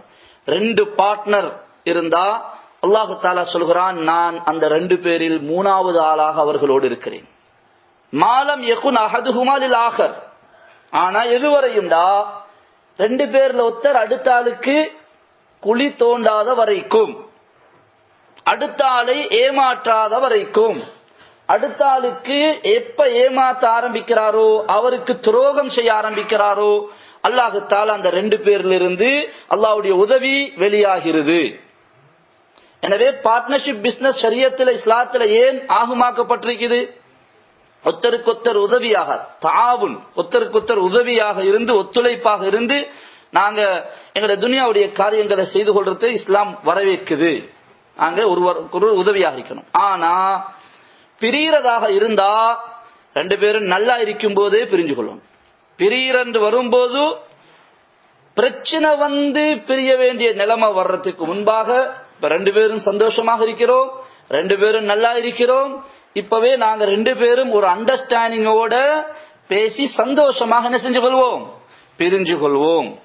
இது பிசினஸ் உடைய சப்ஜெக்ட் இல்ல, இருந்தாலும் இந்த பார்ட்னர்ஷிப் உடைய விஷயம் வந்ததனால நான் அதை சொல்றேன். அப்ப அதுல பார்ட்னர்ஷிப் மிச்சம் பேர் ஸ்லீப்பிங் பார்ட்னர் என்று சொல்லுவாங்க. அதாவது ஒன்று ஒர்க்கிங் பார்ட்னர், 2 பேரும் சேர்ந்து பிசினஸ் ரன் பண்றாங்க, 2 பேரும் அதுல இன்வால்வ் இருக்கிறாங்க, பிசினஸ் செய்யறாங்க, அது என்பது வேற. இன்னொன்று நிறைய பேர் இங்கிருந்து ஸ்லோனுக்கு காசு கொடுக்கறது. அவங்களும் மச்சான் ஒரு பிசினஸ் ஒன்று இருக்குது, நல்ல இன்கம் வரும், ஒரு 10 லட்சம் இருந்தா மாசம் மாசம் இப்படி என்ன செய்யறது, நாம அந்த பிசினஸ்ல இன்வால்வ் இல்ல, நாங்க காசை இன்வெஸ்ட் பண்றது. இப்படி நாங்க இன்வெஸ்ட் பண்றதாக இருந்தா ஷரியாவுடைய சட்ட திட்டங்களை விளங்கி முறையாக நீங்க செஞ்சு கொள்ளணும். இல்லாண்டா இன்னைக்கு நிறைய பிசினஸ்ல காசு போட்டு இருக்கிறன்றது பேரு மாசம் மாசம் லட்சத்துக்கு 5000 ரூபான்ற படி 10 லட்சத்துக்கு இவருக்கு 50,000 ரூபாய் மாசம் மாசம் கொண்டிருக்கிறது. பேரு பிசினஸ்ல போட்டிருக்கிறோம், பிசினஸ் நடந்துதா இல்லையா அது தெரியாது, லாபமா நஷ்டமா அது தெரியாது, ஒரே லிமிட்டுக்கு கொண்டிருக்குது. இது என்னதான் சுத்த வட்டி. சுத்த வட்டி. நிறைய பேரை மாத்துறதுனால ஆட்டை பிடிச்சு கொண்டு நாயை பிடிச்சு கொண்டு மானு பேரு வச்சுட்டா மானாகிரும். அது நாய் தான். நாங்க வட்டி எடுத்துக்கொண்டு அதுக்கு பேர் என்னது, பிசினஸ்ல இன்வெஸ்ட் பண்ணிருக்கிறேன் நான் இல்ல. அதுண்டா நீங்க அப்படி எதுவும் இருந்தா நீங்க அதை தெளிவாக்கி கொள்ளுங்க. பிசினஸ்ல நாங்க இன்வெஸ்ட் பண்றதாக இருந்தா பெர்சன்டேஜ் படி லாஸ் அண்ட் ப்ராஃபிட், லாபத்திலையும் நஷ்டத்திலையும் நாங்க பங்கெடுக்கணும். மிச்சம் பேர் பிசினஸ்ல இன்வெஸ்ட் பண்றாங்க, மாசம் மாசம் எடுத்துக்கொண்டிருக்கிறாங்க. லாஸ்டா ஹிட்டா ஏண்ட கணக்கை தந்துருங்க, ஏண்ட கணக்கை தந்துட்டு அடுத்த வேலையை பாருங்க. சொத்தை வித்தாவது கடையை வித்தாவது ஏண்ட பங்க தாங்க கேட்டு பிடிக்கிறாங்க. அப்ப இவ்வளவு நாளும் உங்களோட பங்க தரணும் இருந்தா இது என்னது, நீங்க கடன் கொடுத்திருந்தாதான் முழுக்க அவர் தந்தாகணும். கடன் கொடுத்திருந்தால்தான் நீங்க கொடுத்த 10 லட்சத்தையும் அவர் தந்தாகணும். சரி, அப்படின்னா கடன் கொடுத்திருந்தீங்க, 10 லட்சத்தை கேட்டு பிடிக்கிறீங்க. அப்ப ஒவ்வொரு மாசம் எடுத்தது என்னது, அது வட்டி. ஒவ்வொரு மாசம் எடுத்தது நீங்க ப்ராஃபிட் எடுத்திருந்தா இங்க லாஸ்ட்லையும் என்ன செய்யணும், நீங்க எகிரி ஆகணும். அதுலயும் நீங்க என்ன செய்யணும், ஏற்றுக்கொள்ளதான் வேணும். அதனால நாங்க ஒப்படைக்கிறது நம்பிக்கையான ஆட்கள்கிட்ட கொடுக்கணும். நாங்க சுத்தமாக இங்க நீங்க கஷ்டப்பட்டு சம்பாதிக்கிறீங்க, மேலதிகமான பணங்களை வட்டிக்கு கொடுத்து நாங்க ஹராமான பணங்கள் எங்கட கேட்கறதுக்கும் பயம், கேட்டா இது கூடாதுன்னு சொல்லிடுவாங்களோ அப்படின்னு நாங்க உள்ளுக்கு சரியாதான் இருக்கும். சரியாதான் இருக்கும். அது வியாபாரத்துல தானே போட்டிருக்கிறேன். நாங்களே எங்களுக்கு ஃபத்வா கொடுத்து கொண்டு ஆக்கள் போறது. அப்படி எங்கேயாவது போய் முட்டி மோதி சண்டை லொஸ்டாய் பிரச்சனை வந்த பிறகு தூக்கி கொண்டு வாரது. இப்பதான் ஃபத்வாவுக்கும் ஹதரத்தையும் ஆள் தேடுறது. அதுக்கு முன்னால ஆக்கள்கிட்ட சொல்றதும் இல்ல, ரகசியமாக இருக்கிறது. ஏன் ரகசியமாக? அது சரியாதான் இருக்கும், பிசினஸ்ல தானே போட்டிருக்கிறோம் அப்படின்ற ஒரு ஏமாற்றத்துல நாங்க இருக்க கூடாது, தெளிவோடு இருக்கணும். ஒப்பந்தங்கள் நல்லா தெளிவா விளங்கிக் கொள்ளுங்க. வியாபாரத்துல கொடுக்கல் வாங்கல் தெளிவாக இருக்கும். என்ன செய்யறோம், என்ன பிசினஸ் செய்ய போறீங்க, எவ்வளவு ப்ராஃபிட்ல எத்தனை வீதம் எங்களுக்கு, உங்களோட ஒர்க்கிங் சார்ஜ் எவ்வளவு என்றதை பேசி தெளிவா எழுதி கொள்ளுங்க. அதுல பொடுபோக்கு செய்ய வேணாம். அது வேற விஷயம். அப்ப இந்த 2 பேரும் பிசினஸ்ல பார்ட்னர்களாக இருந்தாங்க. பிறகு 2 பேரும் பிரிஞ்சாங்க. பிரிஞ்ச நேரத்தில் 2 பேருக்கும் ஒருத்தர் ஈமானுடையவராக இருந்தார். அவருடைய பேரு இருக்குது தல்மீஹா என்பது. இந்த குர்ஆன்ல சொல்லப்பட்ட ரஜுலைன் வதரிபு லஹும் மஸல ரஜுலைன், 2 மனிதர்களுடைய உதாரணத்தை அந்த காபிர்களுக்கு நீங்க சொல்லுங்க என்றுதான் இந்த வசனம் சொல்லப்பட்டிருக்கு. ரஜுலைன், ரஜுலுண்டா ஒரு மனிதன், ரஜுலைன் ரஜுலாண்டா 2 பேர். அந்த 2 பேர்ல ஒருவர் மூமின், இன்னொருத்தர் ஈமான் இல்லாதவராக இருந்தார். எனவே 2 பேரும் பிரிஞ்சு கொண்டாங்க. பிரிஞ்சு கொண்டா ஒவ்வொருத்தருக்கும் அவரோட பங்கு எவ்வளவு வந்துச்சுண்டா 3000 தீனார். தீனார்ண்டா தங்க காசு. 3000 தீனார்னு சொல்றது தங்க காசு. அப்ப 3000 தீனார்ன்றது ஒரு 1000 தீனார்ன்றது 1,00,000 பவுண்ட் மாதிரி நாங்க என்ன செய்யணும், பார்க்கணும். அந்த காலத்தில் அவ்வளவு அது பெரிய ஒரு தொகை. இது ஈமான் உள்ள அந்த மனிதர் என்ன செஞ்சார், 3000 தீனார் கையில கிடைச்சிருக்குது. 1000 தீனாருக்கு அடிமைகளை வாங்கி, அடிமையாக இருப்பவங்க எல்லாம் வாங்கி வாங்கி உரிமை விட்டார். இன்னொரு 1000 தீனாருக்கு உடுப்புகள் வாங்கினார். உடுப்புகளை வாங்கி நிறைய ஏழைகளை தேடி தேடி என்ன செஞ்சாரு, ஏழைகளுக்கு உடுப்பு கொடுத்தார். மூணாவது 1000 தீனாருக்கு வபனா ஐதான் மசாஜித, பள்ளி கட்டினாரு, நல்ல காரியங்களை செய்தாரு. உணவுகளை, சாப்பாடு இல்லாத மக்களுக்கு சாப்பாடுகளை வாங்கி கொடுத்தாரு. இந்த முழு காசையும் என்ன செஞ்சிட்டாரு, ஆகிரத்துடைய ஒரு பிசினஸ்ல இன்வெஸ்ட் பண்ணிட்டாரு. எல்லாத்தையும் என்ன செஞ்சிட்டாரு, ஆகிரத்துக்கு அனுப்பிட்டார். மத்த நபர் என்ன செஞ்சாரு, அவரு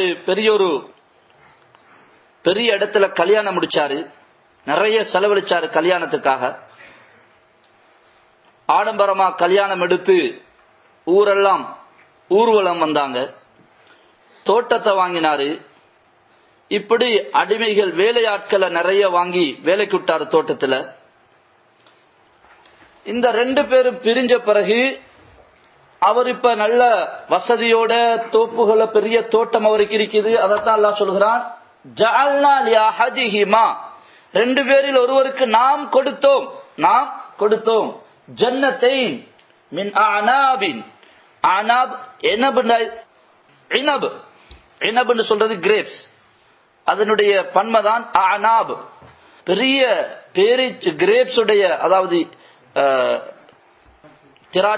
திராட்சையுடைய 2 தோட்டங்களை கொடுத்தோம்.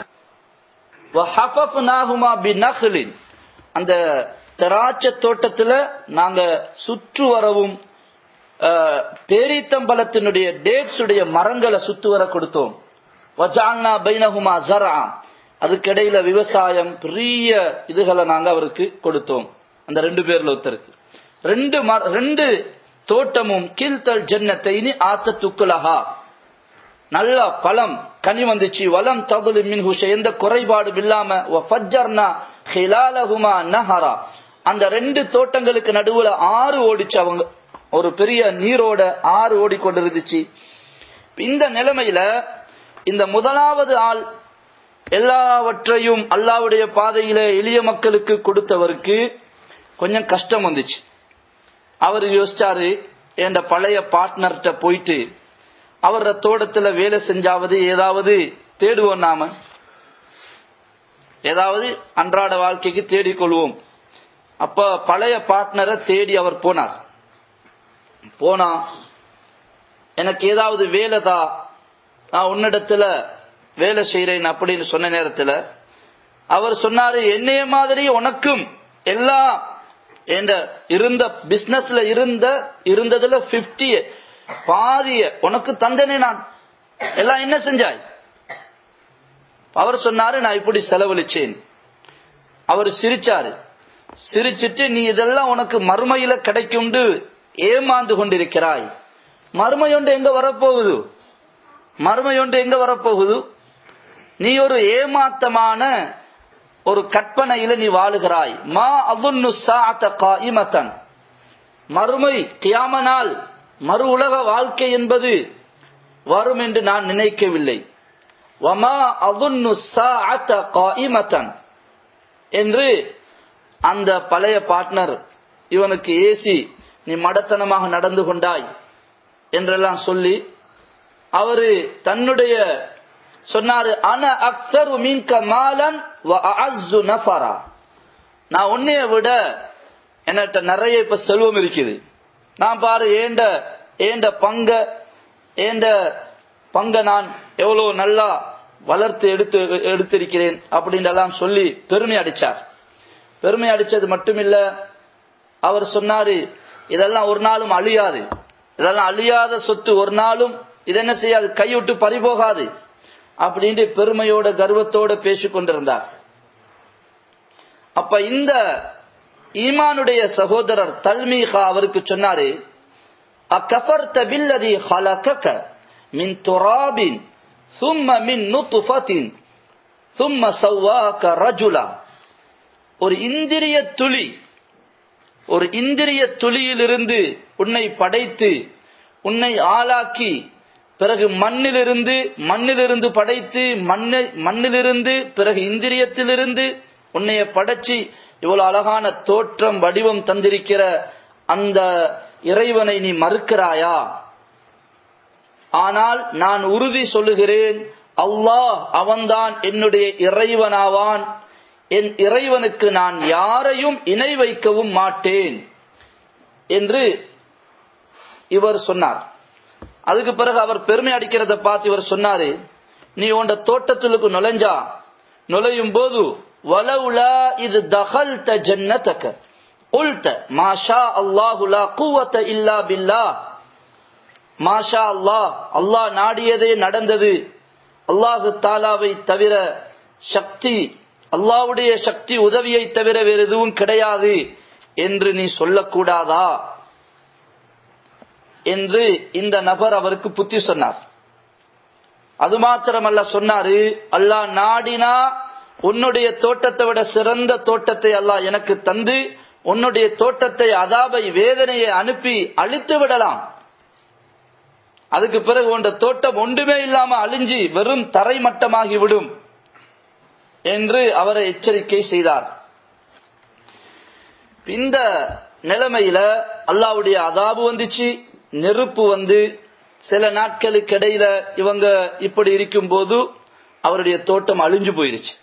அவருடைய இருந்த அத்தனை செல்வங்களும், தோப்புகள், தோட்டம், விவசாயம் எல்லாவற்றையும் அல்லாஹ் தஆலா அழித்து விட்ட பிறகு வஹிய காவியத்துன் அலா உருஷிஹா, மரங்கள் எல்லாம் தலகீழாக விழுந்து கிடந்தது.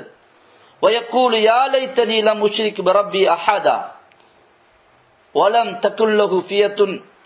இப்ப அவரு தன்னுடைய அந்த வசதியான அல்லாஹ்வை மறுத்த நபர் இப்ப கை செய்தப்படுகிறார். நீ எனக்கு சொல்லியும் நான் கேட்கலையே, நீ சொன்ன நேரத்தில் நான் கொஞ்சம் யோசிச்சிருந்தா என்று சொல்லி அழுகிறார், கை செய்தப்படுறார். என்ற சொத்தெல்லாம் இழந்துட்டனே சொல்லி இப்ப அவர் கை செய்தப்படுகின்ற அந்த நேரம் டைம் பாஸ் ஆகியாச்சு. அல்லாஹ் தஆலா கொடுத்த அவகாசம் தாண்டி அழிக்கப்பட்ட பிறகு, அல்லாஹ்வுடைய சோதனை வந்த பிறகு இப்ப அவர் கை செய்தப்படுகிறார். அதுல அவருக்கு எந்த லாபமும் இல்ல. இந்த சம்பவத்தை அல்லாஹ் சுப்ஹானஹு வ தஆலா சூரத்துல் கஹ்ஃப்ல சொல்லி அந்த மக்கத்து குறைஷி காபிர்களுக்கு இத உதாரணமாக சொல்லுங்க. வஸ்துக்களை வச்சு மக்களை எடை போட வேணாம். வஸ்துக்கள் இருக்கும் இல்லாம போகும். வஸ்துக்களை வச்சு ஆக்களை நீங்க என்ன செய்யாதீங்க, எடை போட வேண்டாம். ஈமானும் ஆமாலும் தக்குவாவும் இருப்பவர்கள் தான் சிறந்தவர்கள். எனவே இந்த ஏழை சஹாபாக்களை ஒதுக்க சொன்ன அவங்களுக்கு இதை உதாரணமாக அல்லாஹ் தஆலா சொல்லும்படி கூறும்படி இந்த சம்பவத்தை இங்கே எடுத்து காட்டுகிறான். இந்த சம்பவத்துடைய தொடர்லையும் வந்துச்சு, மாஷா அல்லாஹ் லா குவத்த இல்லா பில்லா என்று நீ சொல்லக்கூடாதா என்று ஹதீஸ்ல வருகிறது. ஏதாவது ஒரு நல்ல வாகனம், நல்ல வீடு, நல்ல அல்லாஹ்வுடைய நியமத்தை நாங்க பார்க்கும்போது மாஷா அல்லாஹ் லா குவத்த இல்லா பில்லாஹ் என்று சொன்னால் கண்ணூறு கண் திருஷ்டியை விட்டும் அந்த செல்வம் பாதுகாக்கப்படும். ஒரு பிள்ளைய பார்க்கிறோம், அழகா இருக்குது, நல்ல புள்ள, அல்லது அழகா ஓதுது, மாஷா அல்லாஹ் லா குவத்த இல்லா பில்லாஹ். அது மாத்திரமல்ல, ஹஜ்ரத் அனஸ் ரலியல்லாஹு தஆலா அன்ஹு சொல்றாங்க, யாரு வீட்டுள்ளுக்கு போன உடனே மாஷா அல்லாஹ் லா குவத்த இல்லா பில்லாஹ் என்று ஓதுகிறார்களோ அவர்கள் கெடுதிகளை விட்டும் பாதுகாக்கப்படுவார்கள். அடுத்த ஹதீஸ்ல வருகிறது, 4 விஷயத்தை யாரு செய்வாங்களோ ஓதுவாங்களோ 4 விதமான தீங்குகள் இருந்து பாதுகாக்கப்படுவாங்க. ஒன்று, மாஷா அல்லாஹ் லா குவத்த இல்லா பில்லாஹ் யார் ஓதுவாங்களோ அவர்கள் கண்ணூறு கண் திருஷ்டியிலிருந்து பாதுகாக்கப்படுவார். கண்ணூறு கண் திருஷ்டி என்பது உள்ள ஒன்று, சஹீஹான ஹதீசுகள்ல இருக்குது. மனிதனுடைய அந்த சில பார்வைகள்ல சில தாக்கங்கள் ஏற்படுகிறது. அதனால கெட்ட விளைவுகள் உண்டாகலாம். எனவே அல்லாஹு தாலா தந்த நேமத்துகளை நாம உபயோகிக்கும் போது மாஷா அல்லாஹ் லா குவத்த இல்லா பில்லா, அல்லாஹ் நாடியது நடந்தது, இது அல்லாஹு தாலா தந்ததை தவிர வேற எதுவும் இல்லை, என்ற கெட்டித்தனம் ஒன்றும் இல்லை, நான் சம்பாதிச்சதில்லை, நான் அடைஞ்சதில்லை, எல்லாம் அல்லாஹ் தந்தது என்பது அதனுடைய அர்த்தம். யாரு இதை ஓதுறாங்களோ அவர்கள் கண்திருஷ்டியிலிருந்து பாதுகாக்கப்படுவார்கள். இரண்டாவது விஷயம், ஹஸ்புன் அல்லாஹு வ நிஅமல் வக்கீல். ஹஸ்புன் அல்லாஹு வ நிஅமல் வக்கீல் என்பதை யார் ஓதுவாங்களோ அவரு அமீன மின் கைதி ஷைத்தான், ஷைத்தானுடைய சூழ்ச்சியிலிருந்து அவர் பாதுகாப்பு பெறுவார். ஹஸ்புன் அல்லாஹு வ நிஅமல் வக்கீல். இது இப்ராஹிம் அலைஹிஸ்ஸலாம் நெருப்புல இருக்கும் போது இந்த துஆவை ஓதியதாகவும் சில ஹதீசுகள்ல வந்திருக்குது. ஹஸ்புன் அல்லாஹு வ நிஅமல் வக்கீல். மூணாவது வ உஃபவ்விது அம்ரி இலல்லாஹ். உஃபவ்விது அம்ரி இலல்லாஹ். உஃபவ்விது அம்ரி இலல்லாஹ், என்ற காரியத்தை அல்லாஹ்விடத்திலே பொறுப்பு சாட்டுகிறேன் என்று யார் ஓதுகிறாரோ அவர் அமின மின் மக்ரின் நாஸ், மக்களுடைய சூழ்ச்சியிலிருந்து அவர் பாதுகாப்பு பெறுவார். மக்கள் யாராவது இவருக்கு தீங்கு செய்ய, இவருக்கு பொறாமக்காரர்களோ, இவருடைய எதிரிகளோ, விரோதிகளோ, அவர்களுடைய சூழ்ச்சிகளில் இருந்து அல்லாஹ் அவரை பாதுகாப்பான். என்ன ஓதணும்? உஃபவ்விது அம்ரி இலல்லாஹ். நாலாவது யாரு லா இலாஹ இல்லா அன்த சுப்ஹானக இன்னி குன்து மினல் ஸாலிமீன். யார் ஓதின துஆ இது? யூனுஸ் அலைஹிஸ்ஸலாம் அவர்கள் மீனுடைய வயிற்றுள்ளுக்கு வைத்து ஓதிய துஆ. குர்ஆன்ல அல்லாஹ் தஆலா அம்பியா சூரத்துல் அம்பியாவுல இத சொல்லி இருக்கிறான். லா இலாஹ இல்லா அன்த சுப்ஹானக இன்னி குன்து மினல் ஸாலிமீன். இது நான் சொன்ன இந்த நாலுமே குர்ஆன்ல வரக்கூடிய ஆயத்துகள். மாஷா அல்லாஹ் லா குவத்த இல்லா பில்லா. மாஷா அல்லாஹ் லா குவத்த இல்லா பில்லா. இது சூரா கஹ்ஃப்ல வருகிறது.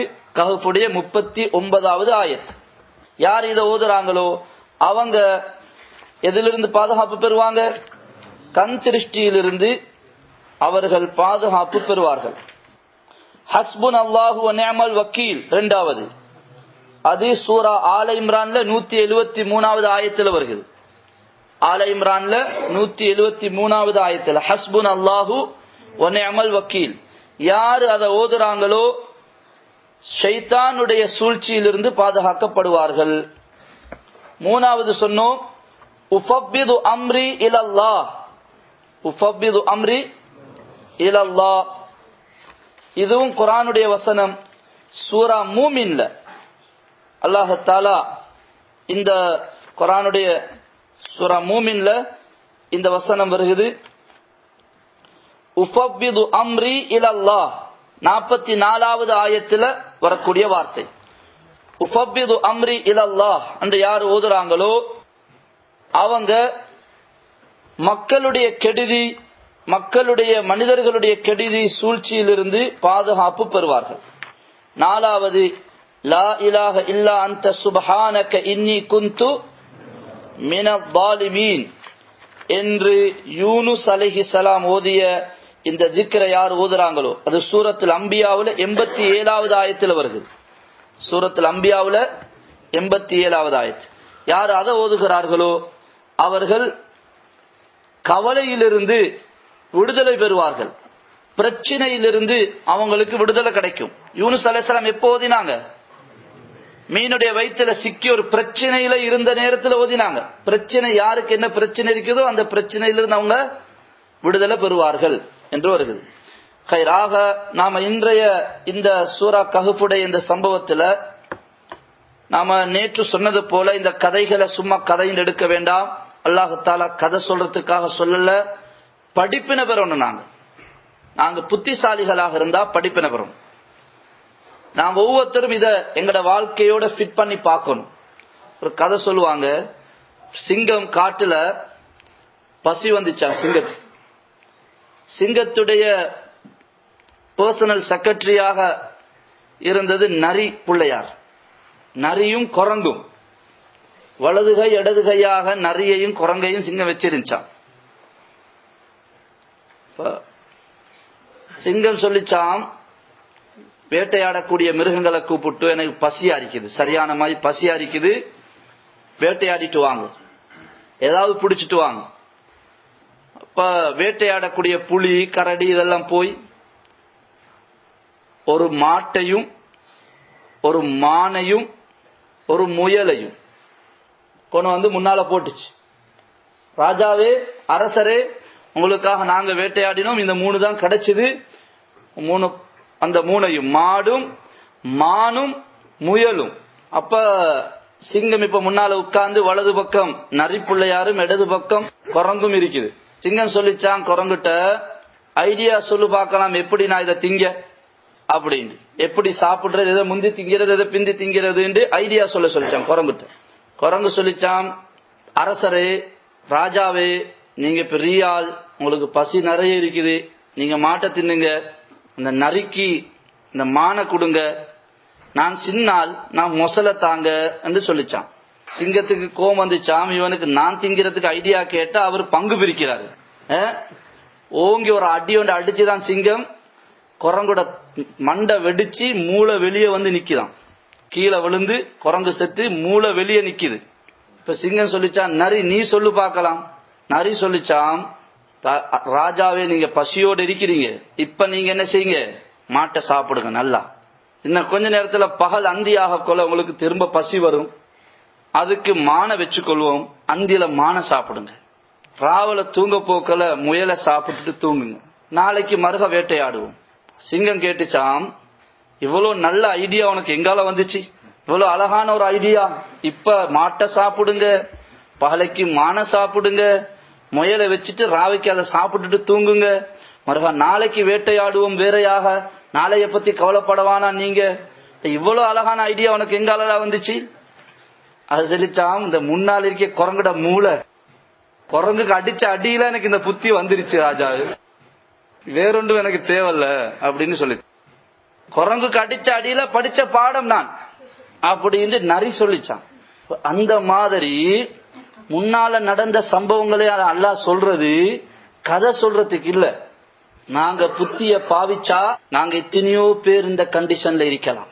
எங்கட வார்த்தைகள், எங்கட எண்ணங்கள், பெருமை, கர்வம், ஏண்ட நான் சம்பாதிச்சது, ஏண்ட பேச்ச கேட்காட்டி அது இல்ல இது இல்ல, நான் அதை செய்வேன், நான் எதை நினைச்சாலும் நான் செய்வேன், இன்ஷா அல்லா சொல்றது இல்ல, மாஷா அல்லா சொல்றது இல்ல, அல்ஹம்துலில்லாஹ்னு சொல்றது இல்ல, ஏழைகளை ஒதுக்கி வாழ்றது, ஏழைகளை மதிக்கிறது இல்ல, நாங்களும் ஒரு நாள் அந்த நிலைமையில இருந்தோமே என்ற உணர்வுகளை மறந்து கொஞ்சம் கையில காசு வந்துட்டா நாங்க காசு கொடுக்க ஆரம்பிச்சுட்டா தாய் தகப்பனையே மதிக்காத பேச்சு.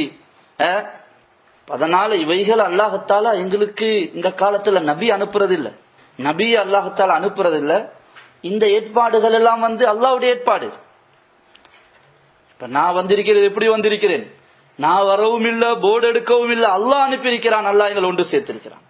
என்னுடைய உங்களுடைய திருத்தத்துக்காக நாங்க எல்லோரும் சேர்ந்து பாடங்கள் படிக்க, படிப்பினை பெற, வாழ்க்கையில முன்னேற்றங்களை உண்டாக்கி கொள்ள, இது அல்லாஹ்வுடைய ஒரு ஏற்பாடு. போர்டோ யார் யாரோ காரணமாக இருந்திருக்கலாம், அதுக்குரிய கூலிகளை அல்லாஹ்தாலா அவங்களுக்கு கொடுப்பான். யார் யார் என்ன வகையில ஏற்பாடு செய்யறாங்களோ, என்னென்ன வகையில அவங்களுடைய இஹ்லாஸை பொறுத்து அதுக்குரிய கூலிகள் சம்பந்தப்பட்ட எல்லாருக்கும் கிடைக்கும். ஆனா ஹகீகத் என்னண்டா, இது அல்லாஹ்வுடைய ஏற்பாடு. யாரும் யாரையும் எடுக்கவும் இல்லை, அனுப்பவும் இல்லை. அல்லாஹ் அனுப்புறான், அல்லாஹ் தஆலா இத ஏற்பாடு செய்கிறான். எதுக்காக? நாங்க எல்லோரும் சேர்ந்து இந்த மாதிரி விஷயங்களை நாங்க பேசி கதைச்சு எங்களிடத்துல திருத்தங்களை உண்டாக்கி கொள்ளும். பேசுற நானும் தான், கேட்கிற நீங்களும் தான்.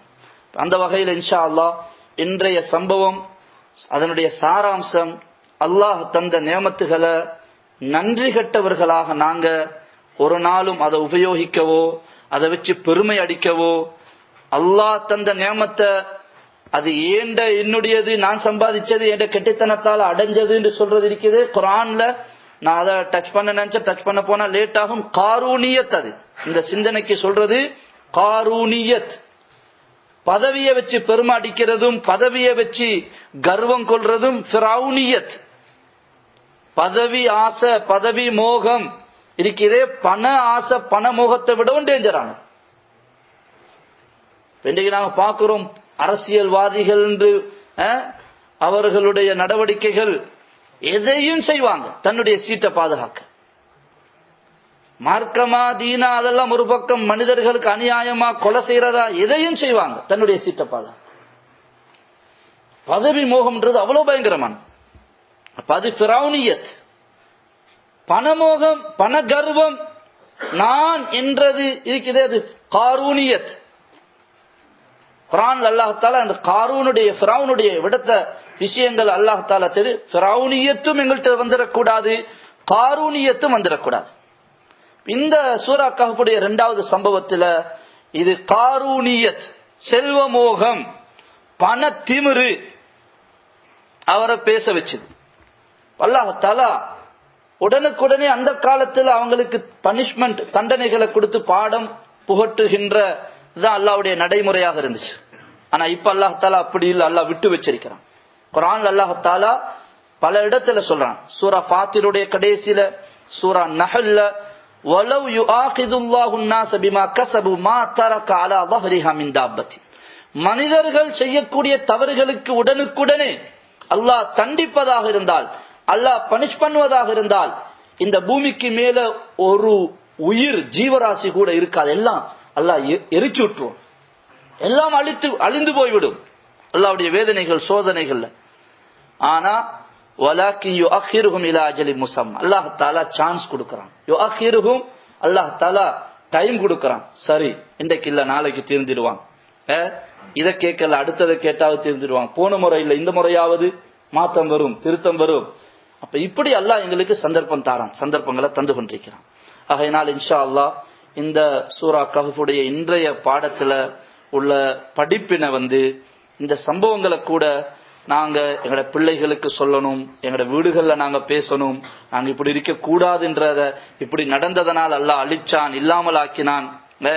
எளியவர்களோட, ஏழை மக்களோட நாங்க ஆதரவாக இருக்கணும், தொடர்பாக இருக்கணும், அன்பாக இருக்கணும். நாங்க எங்கள்கிட்ட இருக்கிறதெல்லாம் அல்லாஹ் தந்தது நியமத்துன்னு நினைக்கணும், அல்லாஹ்வுக்கு நன்றி செலுத்தணும். அப்படிப்பட்ட மக்களாக அல்லாஹ் சுப்ஹானஹு வ தஆலா எம் அனைவர்களையும் ஆக்கி வைப்பானா. ஜஸாக்குமுல்லாஹ் கைர். தஃப்சீருடைய பாடத்துக்கு நீங்க வாரீங்க, இத பெரிய ஒரு இபாதத்தாக நினைங்க. ஏதோ கிளாஸுக்கு வாரோம், ஏதோ படிக்க போறோம் அப்படின்றது இல்ல. அல்லாஹ்வுடைய குர்ஆனுடைய விஷயங்களை நாங்க கேட்க வரோம். நீங்க வீட்ல இருந்து வரும்போது அந்த உணர்வோட வாங்க. அல்லாஹ் உங்களை பார்த்து எவ்வளவு சந்தோஷப்படுறான். ஹதீஸ்ல வருகிறது, மன் ஹரஜ ஃபீ தலபில் இல்மி ஃபஹுவ ஃபீ சபீலில்லாஹ் ஹத்தா யர்ஜிஅ. யார் இல்ம படிக்க வீட்டை விட்டு வெளியேறுகிறாரோ அவர் வீட்டுக்கு வரும் வரைக்கும் ஃபீ சபீலில்லாஹ், அல்லாஹ்வுடைய பாதையில் இருக்கிறார். சஹீஹான ஹதீஸ்ல வருகிறது, லதலஉல் மலாயிகத்து அஜ்னிஹதஹும் ரிதான் லிதாலிபில் இல்ம். இல்ம படிச்சு தேடி போறவங்களை, இல்ம தேடி போறவர்களுடைய சந்தோஷத்தினால மலக்குகள் தன்னுடைய ரெக்கையை விரிக்கிறாங்க. இதுல நீங்க உட்காருங்க. நீங்க பள்ளி காப்பட்ல உட்கார்ந்து இல்லைங்க, எங்க உட்கார்ந்து இருக்கிறீங்க? அஜ்னிஹத்துல் மலாயிகா, மலக்குமார்களுடைய ரெக்கையில் உட்கார்ந்து இருக்கிறீங்க. இல்ம படிக்கக்கூடியவர்கள், இல்மை தேடி போகக்கூடியவர்களுடைய மீது, அவர்கள் மீது சந்தோஷப்பட்டு மலக்குகள் தன்னுடைய ரெக்கையை விரிக்கிறார்கள். அதனால நீங்க இந்த 1 ஹவர் 2 ஹவர் 3 ஹவர் வீட்டிலிருந்து வந்து திரும்ப போகும் வரை இந்த 3 ஹவர் 4 ஹவர் இது ஒரு பெரிய இபாதத். அல்லாஹ்வுடைய பாதையில் இருக்கிறீங்க, அல்லாஹ்வுடைய கலாம நாங்க படிக்க போறோம். களைப்பிரிக்கும், சோர்வு இருக்கும், வேலைக்கு போனோம், இன்றைக்கு டயர்ட், ரெஸ்ட் எடுக்கல, ஆனாலும் தூங்கிடுவோமே என்று இருந்துடாதீங்க. டயர்டோடையாவது களைப்போடையாவது வாரது இருக்குது. அல்லாஹ் தஆலா எங்களோட கல்புகளை வெளிச்சமாக்குவோம். இது நாம அன்றைக்கு பார்த்தோம், இது ரூஹுடைய சாப்பாடு. இதை கொண்டு எங்களோட ரூஹு ஈமான் வெளிச்சம் அடையுது, ரூஹு பிரகாசம் அடையுது. அதனால எந்த வார்த்தை, எந்த பாடத்துல எந்த வார்த்தையை கொண்டு யாருடைய கல்புகள் திறப்படு சொல்ல இயலாது. பகையினால உற்சாகமாக இன்னொரு 4-5 நாள் நடக்கும் இன்ஷா அல்லாஹ். உங்களோட தியாகங்களை கொண்டு நீங்க இஹ்லாஸோட, ஆசையோட, தேட்டத்தோட வரும்போது அந்த தியாகங்களை கொண்டு அதுக்குரிய வார்த்தைகள் அல்ல இங்கிருந்து வெளியாக்குவோம். எல்லாம் தீன் இருக்குது, தியாகத்தோட சம்பந்தப்பட்டது. நாங்க அங்கிருந்து இங்க வரோம் அவசியம் இல்லை. அங்கிருந்தே இப்ப என்ன செய்யலாம், ஸ்கைப்ல பாடத்தை நடத்தி உங்களுக்கு இங்கிருந்து கேட்க வச்சிடலாம். ஆனா இங்க கஷ்டப்பட்டு நாங்களும் குடும்பங்களை விட்டுட்டு இங்க நீங்களும் கஷ்டத்தோட முகத்தை பார்த்து கொண்டு இப்படி படிக்கிறதுல உள்ள அந்த மாற்றமும் அந்த பிரகாசமும் அதுல பார்க்கல, எதிர்பார்க்கல. அதனால தியாகத்துக்கு எல்லா இடத்துல பெரிய ரிசல்ட்டுகள் இருக்கு. சென்ற நூற்றாண்டுல பிரான்சுடைய ஒரு ஆய்வாளர், ஆழ்கடல் ஆய்வாளர், கடல்ல ஆய்வுகள் நடத்துகின்ற ஒருவர் தான் கேப்டன் லால் குஸ்ஸோ. கேப்டன் லால் குஸ்ஸோ என்ற ஆய்வாளர், அவர் ஒரு கிறிஸ்டியன். அவர் மத்திய தரை கடல் பகுதியில கடலுக்குள்ள ஆய்வுகள் செஞ்சு கொண்டிருக்கும் போது அவருடைய அந்த முகத்துக்கு போட்டிருந்த கவர் மூடி அது கலண்டு தண்ணி உள்ள போகுது, வாய்க்கு தண்ணி வந்துச்சு. ஆனா ஆச்சரியம், எதிர்பாராவிதமாக நடந்த அந்த நிகழ்வு அறிவியல் உலகத்துல ஒரு பெரிய புரட்சியை உண்டாக்கியது. அந்த தண்ணி அவருக்கு வாயில இனிப்பாக இருந்துச்சு. அந்த தண்ணி கடலுக்கு இனிப்பாக இருந்துச்சு. அவருக்கு ஆச்சரியம், சந்தேகம். திரும்ப திரும்ப தண்ணி எடுத்து பார்க்கிறார். தண்ணி இனிப்புண்டா என்னது? அதாவது உப்பாக இல்ல, நார்மல் தண்ணி உடைய டேஸ்ட்ல இருக்குது, உப்பாக கசப்பாக இல்ல. திரும்ப 2-3 இடத்துல சுத்தி பார்க்கிறாரு. ஒரு இடத்துக்கு போனா அங்க உப்பா இருக்குது, திரும்ப இங்கால வந்தா நார்மலா இருக்குது.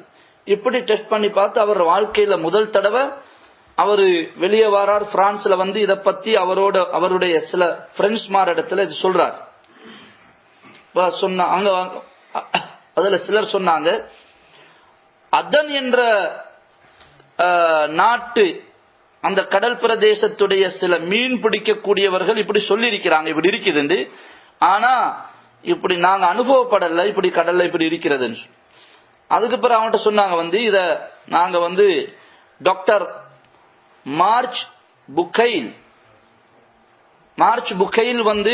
அவர் ஒரு டாக்டர், வைத்தியர், ஆனாலும் மத ஆய்வாளர், மதங்களை ஆய்வு செய்கின்ற ஒரு ஆய்வாளர். குர்ஆன், இன்ஜீல எல்லாத்தையும் படிச்சவர்.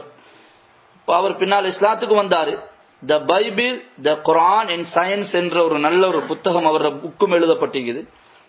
அவர் எப்ப குர்ஆன ரிசர்ச் பண்ண அவரு படிச்ச இது நினைச்சா முடிவு செஞ்சாரோ, அவரு மொழிபெயர்ப்ப வச்சு குர்ஆன நான் விளங்கக்கூடாது, அரபு மொழியை படிக்கணும்னு அரபிக் லாங்குவேஜ் படிச்சார். அரபு மொழியை படிச்சு டைரக்டா அவர் குர்ஆன விளங்க ஆரம்பிச்சார். நிறைய அரபு நூல்களை, புத்தகங்களை படிச்சார். ஒரு கிறிஸ்டியனாக இருந்தவர் இஸ்லாத்துக்கு வர்றதுக்கு முந்தைய அரபு பாஷையை படிச்சு, லாங்குவேஜ படிச்சு, குர்ஆன நேரடியாக இந்த அரபு மொழியில விளங்கணும் என்ற ஒரு வைராக்கியத்துல படிச்சு, அரபு நூல்களை படிச்சு அவரு ஆய்வுகள் செய்தவர். அவரிடத்துல, மார்ச் புக்கைல் இடத்துல இந்த கேப்டன் லால் குஸ்ஸோ சொல்றவர் தன்னுடைய அனுபவத்தை போய் சொல்றார். இப்படி நடந்துச்சு, இத பத்தி உங்களுக்கு தெரியுமா, இது என்ன?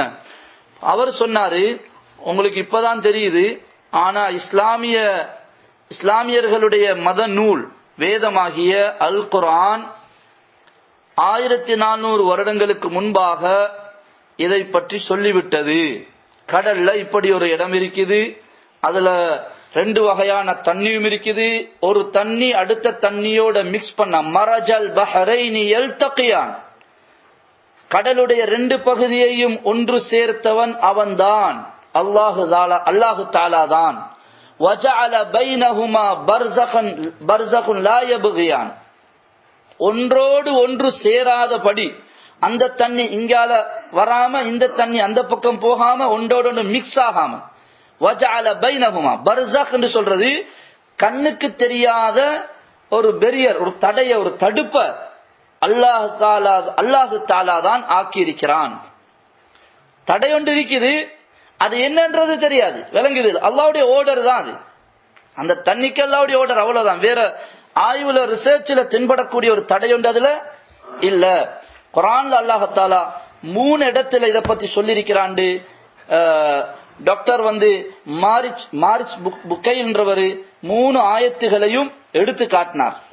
குர்ஆன்ல இது 3 இடங்கள்ல இந்த விஷயம் சொல்லப்பட்டிருக்கு. ஒன்று சூரா ஃபுர்கான்ல, 2வது சூரா ஃபாத்திர்ல, 3வது சூரத்துர் ரஹ்மான்ல. சூரா ஃபுர்கான்ல அல்லாஹ் தஆலா சொல்லும்போது, வஹுவல்லதி மரஜல் பஹரைன் ஹாதா அஸ்புன் ஃபுராத்துன், அதில் ஒன்றோ இனிப்பானது மதுரமானது, வஹாதா மில்ஹுன் உஜாஜ், மற்றதுமோ கசப்பானது உப்புத்தன்மையானது, வஜஅல பைனஹுமா பர்ஸகன் வஹிஜ்ரம் மஹ்ஜூரா, அந்த 2க்கும் இடையிலே ஒன்றோடு ஒன்று கலக்காதபடி தடையையும் திரையையும் அவனே ஆக்கி இருக்கிறான் என்று அல்லாஹு தாலா சூரா ஃபுர்கான்ல அதே போல ஃபாத்திர்ல அல்லாஹு தாலா சொல்கிறான். அப்ப ரசூலுல்லாஹி ஸல்லல்லாஹு அலைஹி வஸல்லம் அவர்கள்தான் இது அவர்களுடைய பேச்சுதான் அல் குர்ஆன் என்று பலரும் சொல்றதுண்டு. ரசூல் ஸல்லல்லாஹு அலைஹி வஸல்லம் கடலுக்கே போகல. கடல்ல அவர்கள் கடல்ல பிரயாணம் செய்ததோ கடல்ல போனதோ இல்ல.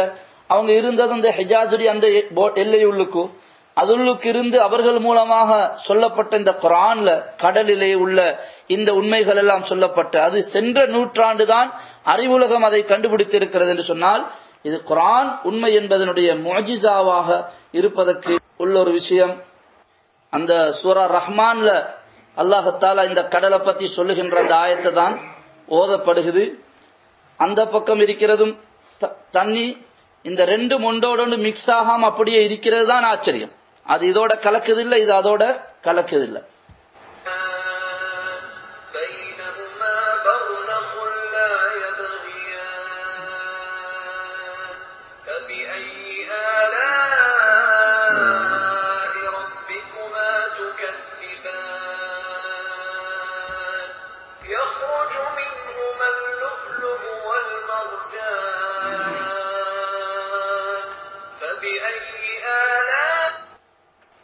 குர்ஆனுடைய அறிவியல் விஷயங்களை நாங்க பகிர்ந்து கொள்றது, குர்ஆன இந்த அறிவியல் யுகத்துல இருக்கிற நாங்க குர்ஆன் எவ்வளவு ஒரு அற்புதமான வேதம், இது எவ்வளவு அல்லாஹ்வுடைய ஒரு அற்புதமான ஒரு முஅஜிஸாவுடைய வேதத்தை நூலை அல்லாஹ் தஆலா எங்களுக்கு தந்திருக்கிறான் என்பதை நாங்க விளங்கிக் கொள்றதுக்கு. ஆனா அதுல இருக்கக்கூடிய அடிப்படை விஷயம் நாங்க தப்சீர்ல வரக்கூடிய பாடங்கள் படிப்பினைக்குரிய விஷயங்கள் அதை நாங்க மறந்துடக்கூடாது. அதை எங்களோட வாழ்க்கையில பிராக்டிக்கலா கொண்டு வருவதற்கு நாங்கள் எல்லோரும் முயற்சி செய்ய வேண்டும். அல்லாஹ் தஆலா நல்ல ஒரு புரிவானா. ஜஸாக்குமுல்லாஹ்.